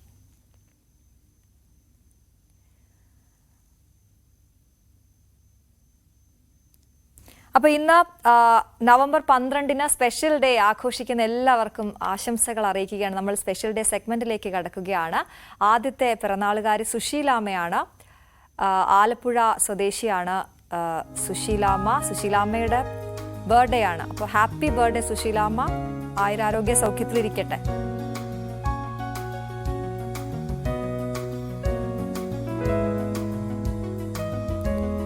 കൃഷ്ണപ്രിയയുടെയും സജീഷിന്റെയും 12ാമത്തെ വെഡിങ് ആനിവേഴ്സറിയാണ്. ഇന്നലെയായിരുന്നു വെഡിങ് ആനിവേഴ്സറി. പത്തനംതിട്ട സ്വദേശികളാണ്. നമ്മുടെ വെബിലെ ഞങ്ങളുടെ തന്നെ ന്യൂസ് 18ന്റെ അംഗമായ വിഷ്ണുപ്രിയയുടെ ചേച്ചിയാണ് കൃഷ്ണപ്രിയ. അപ്പം എല്ലാവർക്കും 4 പേരെ ഞങ്ങൾക്ക് ചിത്രത്തിൽ കാണാം. അപ്പം എല്ലാവർക്കും ആശംസകൾ. പ്രത്യേകിച്ച് സജീഷിനും കൃഷ്ണപ്രിയയ്ക്കും ഹാപ്പി ആനിവേഴ്സറി.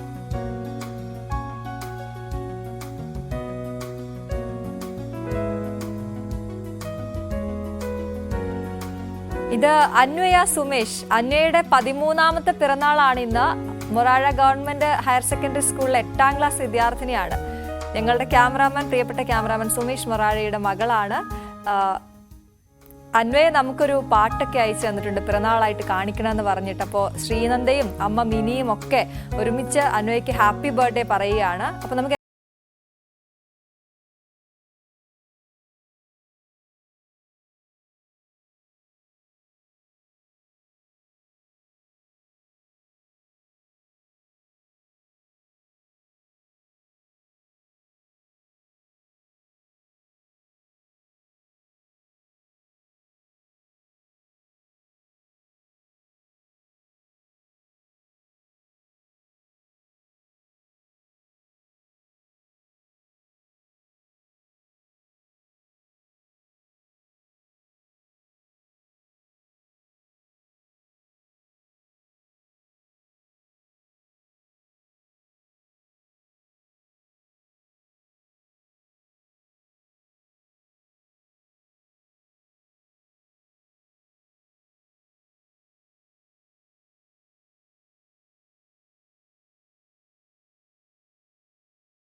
പന്വേക്കുട്ടി ഞങ്ങളുടെ ഹാപ്പി ബർത്ത്ഡേ വിഷ് ഒരിക്കൽ കൂടി അറിയിക്കുകയാണ് കേട്ടോ.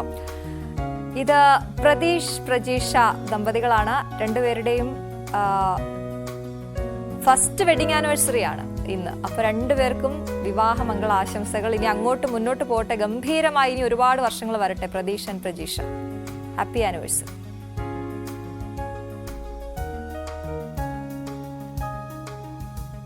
മഞ്ജു TS. മഞ്ജുവിന്റെ ബർത്ത്ഡേ ആണ് ഇന്ന്. കാട്ടാക്കട സ്വദേശിയാണ്. നിംസ് ഹോസ്പിറ്റലിലെ നഴ്സാണ്. നെയ്യാറ്റിങ്കര നിംസ് ഹോസ്പിറ്റൽ നഴ്സാണ്. മഞ്ജുവിന് happy birthday to you. Manju നമുക്കൊപ്പം ചേരുന്നുണ്ട്. ഞങ്ങളുടെ തന്നെ ന്യൂസ് 18 കുടുംബാംഗം രതീഷിന്റെ പെങ്ങളാണ് മഞ്ജു. അപ്പൊ ഞങ്ങൾക്ക് അടുത്ത അറിയുന്ന ആളുകൂടിയാണ് മഞ്ജു. മഞ്ജു ഒന്നുകൂടി ഹാപ്പി ബർത്ത്ഡേ നേരുകയാണ്. അപ്പൊ സന്തോഷമായിട്ടിരിക്കുന്നു അല്ലേ? ഇന്ന് പോണോ? ജോലിക്ക് പോണോ? ഞാനിപ്പോ ക്ലിനിക്കിലാണ് ഞങ്ങൾ നിംസിന്റെ അണ്ടറിലുള്ള ക്ലിനിക്കിലാണ് ഇന്ന് ഡ്യൂട്ടി ഉള്ളത്. ഇന്നപ്പോ അങ്ങോട്ട് പോണം. ഇപ്പൊ അവിടെയാണ് ഇരിക്കുന്നത്. ഓ, ഡ്യൂട്ടിയിലാണോ? ഓൺ ഡ്യൂട്ടിയിലാണ്. ഓൺ ഡ്യൂട്ടിയിലാണ് നമ്മുടെ സ്ക്രീനിൽ വന്നിരിക്കുന്നത്. എന്തായാലും നല്ലൊരു ബർത്ത്ഡേ ആശംസിക്കുകയാണ് കേട്ടോ. അപ്പൊ അവിടെ ഉള്ളവർക്ക് ചെലവൊക്കെ കൊടുക്കുന്നില്ലേ? ചേട്ടൻ പ്രത്യേകം പറഞ്ഞിട്ടുണ്ട് കേട്ടോ, പിറന്നാൾ ആശംസകൾ ഇങ്ങനെ ഗംഭീരമാക്കി പറയണമെന്നൊക്കെ. ഒരുപാട് പേര് കണ്ടോണ്ടിരിക്കുകയാണ്. എന്താണ് പരിപാടി? വേറെ എന്താണ്? ചേട്ടൻ ഗിഫ്റ്റ് വല്ലതും തന്നോ? തന്നിട്ടില്ല. തരുവായിരിക്കും. അപ്പൊ എന്തായാലും അതുണ്ടാവട്ടെ, ഞങ്ങളെ അറിയിക്കണം കേട്ടോ. തന്നോ ഇല്ലയോ എന്ന് ഞങ്ങൾക്ക് അറിയണമല്ലോ. അപ്പൊ എന്തായാലും വാം വിഷസ് കേട്ടോ. Happy birthday to you. By.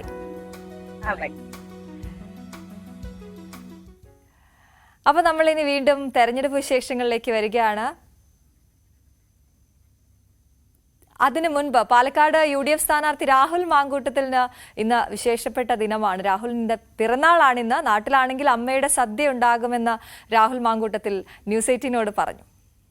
ഇന്നിപ്പോ രാവിലെ പാലക്കാട്ടെ UDF സ്ഥാനാർത്ഥിയെ കാണാൻ വന്നു എന്ന് മാത്രം പറഞ്ഞാൽ പോരാ, ഒരു പിറന്നാളുകാരനെ കൂടിയാണ്. Happy birthday. Thank you. ഈ രഹസ്യമാക്കി വെച്ചിരിക്കുകയാണോ? ആരും അറിഞ്ഞില്ല എന്നൊക്കെ പറയുന്നുണ്ട്. അങ്ങനെ രഹസ്യമായിട്ടൊന്നുമല്ല. പിന്നിപ്പോ ഇലക്ഷന്റെ ഒരു തിരക്കൊക്കെയാണല്ലോ. പോലും ചെയ്തോ ഇത്? അങ്ങനെ മറന്നൊന്നും പോയിട്ടില്ല. കാരണം ഇന്നലെ വീട്ടിൽ നിന്ന് രാത്രി വിളിച്ചിരുന്നു. രാത്രി കുറച്ച് നേരത്തെ വിളിച്ചു കഴിഞ്ഞപ്പോൾ ഇന്ന് ബർത്ത്ഡേയും നാളും ഒക്കെയാണെന്ന് പറഞ്ഞു. അപ്പൊ അങ്ങനെ പറഞ്ഞപ്പം അറിയാവുന്ന കാര്യമാണ്. അല്ലെങ്കിൽ സ്വാഭാവികമായിട്ട് മറന്നു പോകേണ്ടതാണ്. കാരണം ഇലക്ഷൻ്റെ അത്രയും ഹെക്ടിക് ആയിട്ടുള്ളൊരു ഇതായതുകൊണ്ട് നമ്മുടെ ഒരു മെയിൻ ഫോക്കസ് ഇലക്ഷൻ ആയപ്പം മറന്നു പോകേണ്ടതാണ്. പക്ഷെ വീട്ടിൽ നിന്ന് വിളിച്ചു കഴിഞ്ഞപ്പോഴത്തേക്ക് ഓർമ്മയുണ്ടായി. ഈ എങ്ങനെയാ സാധാരണ പിറന്നാൾ ദിവസമൊക്കെ?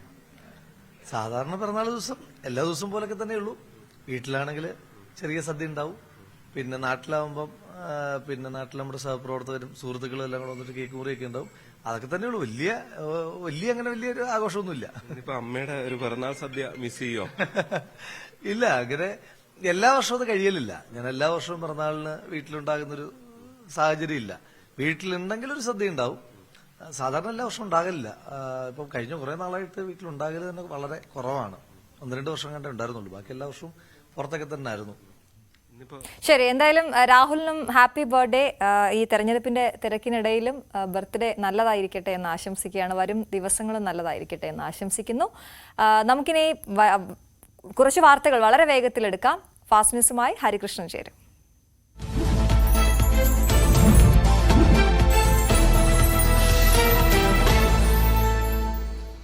നമസ്കാരം, ഫാസ്റ്റ് ന്യൂസിലേക്ക് സ്വാഗതം.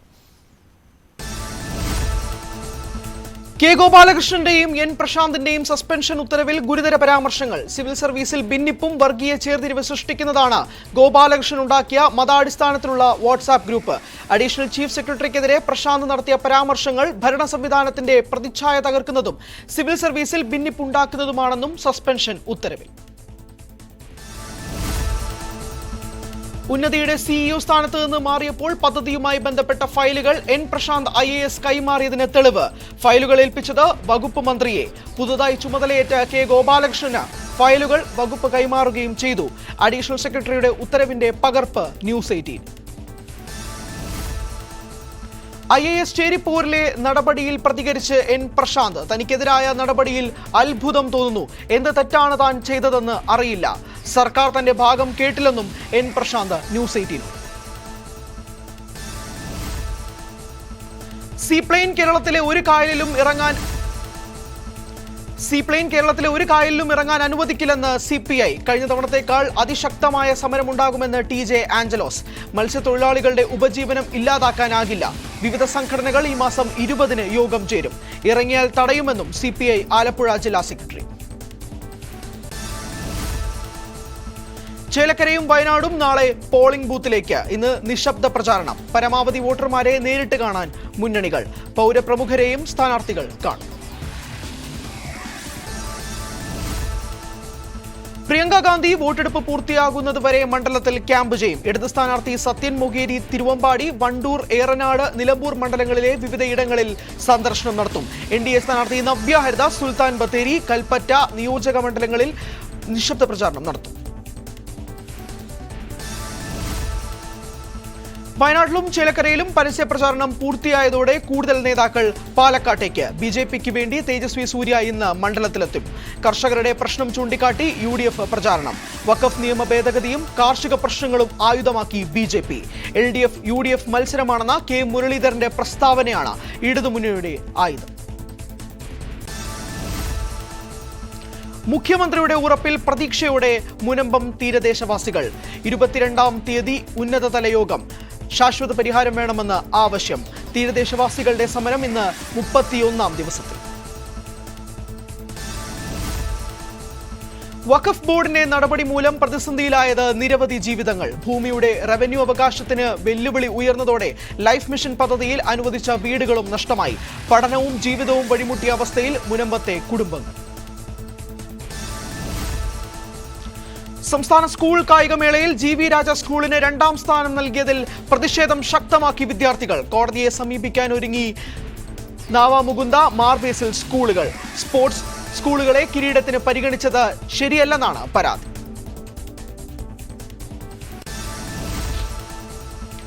ജാർഖണ്ഡിൽ 1ാം ഘട്ട വോട്ടെടുപ്പ് നാളെ. ആകെയുള്ള 81 മണ്ഡലങ്ങളിൽ 38 മണ്ഡലങ്ങളിലാണ് വോട്ടെടുപ്പ്. ബീഹാർ, പശ്ചിമ ബംഗാൾ, രാജസ്ഥാൻ, ഗുജറാത്ത് അടക്കം 34 നിയമസഭാ മണ്ഡലങ്ങളിലെ ഉപതെരഞ്ഞെടുപ്പും നാളെ. 2 ഘട്ടങ്ങളിലാണ് തെരഞ്ഞെടുപ്പ്. മഹാരാഷ്ട്രയിലും ജാർഖണ്ഡിലും പിന്നാക്കക്കാർക്കും ദളിത് വിഭാഗങ്ങൾക്കുമിടയിൽ സംവരണം ആയുധമാക്കി BJP. മുസ്ലിം വിഭാഗങ്ങൾക്ക് സംവരണം നൽകി OBC ദളിത് സംവരണം അട്ടിമറിക്കാനാണ് കോൺഗ്രസ് നീക്കമെന്ന് ആരോപണം. ജാതിയുടെ അടിസ്ഥാനത്തിൽ ജനങ്ങളെ ഭിന്നിപ്പിക്കാനാണ് കോൺഗ്രസ് ശ്രമിക്കുന്നതെന്നും മോദി. മഹാരാഷ്ട്രയിൽ തെരഞ്ഞെടുപ്പിന് മുമ്പുള്ള സഖ്യം ഫലം വന്ന ശേഷം മാറാമെന്ന് ആവർത്തിച്ച NCP അജിത് പവാർ വിഭാഗം. തെരഞ്ഞെടുപ്പ് ഫലം എന്താവുമെന്ന് ആർക്കും പറയാനാവില്ല. സർക്കാർ രൂപീകരണത്തിൽ അജിത് പവാർ കിങ് മേക്കർ ആവുമെന്നും സ്ഥാനാർത്ഥി നവാബ് മാലിക്. മഹാരാഷ്ട്രയിൽ ഇഞ്ചോടിഞ്ച് പോരാട്ടം. മഹാരാഷ്ട്രയിലെയും ജാർഖണ്ഡിലെയും ജനങ്ങൾ BJPക്ക് എതിരെ വോട്ട് ചെയ്യണമെന്ന് ആഗ്രഹിക്കുന്നതായി ബംഗാൾ മുഖ്യമന്ത്രി മമതാ ബാനർജി. തങ്ങളുടെ ആളുകൾ BJPക്ക് എതിരായാണ് പോരാടുന്നത്. ഇരു സംസ്ഥാനങ്ങളിലെയും തെരഞ്ഞെടുപ്പിനെ കുറിച്ച് പ്രതികരിക്കാനില്ലെന്നും മമത.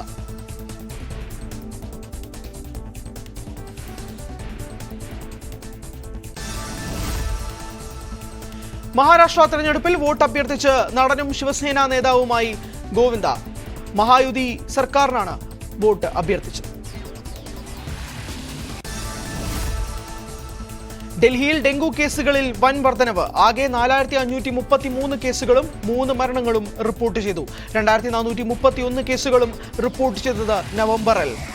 നജ്ഫക്ദ, ഷഹ്ദാര, കരോൾബാഗ്, സെൻട്രൽ ഡൽഹി, സൗത്ത് ഡൽഹി എന്നിവിടങ്ങളിലാണ് രോഗബാധ രൂക്ഷമാകുന്നത്. വിസ്താര എയർലൈൻസ് എയർ ഇന്ത്യ ലയനം പൂർത്തിയാകുന്നു. ഇന്നു മുതൽ വിസ്താര എയർലൈൻസ് സ്വതന്ത്ര എയർലൈൻസ് ആയി പ്രവർത്തിക്കില്ല. എയർ ഇന്ത്യയുടെ ഭാഗമായി പ്രവർത്തനം തുടരും. വിസ്താരയുടെ ടിക്കറ്റ് ബുക്ക് ചെയ്ത യാത്രക്കാർക്ക് എയർ ഇന്ത്യ ഫ്ലൈറ്റുകളിൽ സഞ്ചരിക്കാൻ സൗകര്യമുണ്ടാകും.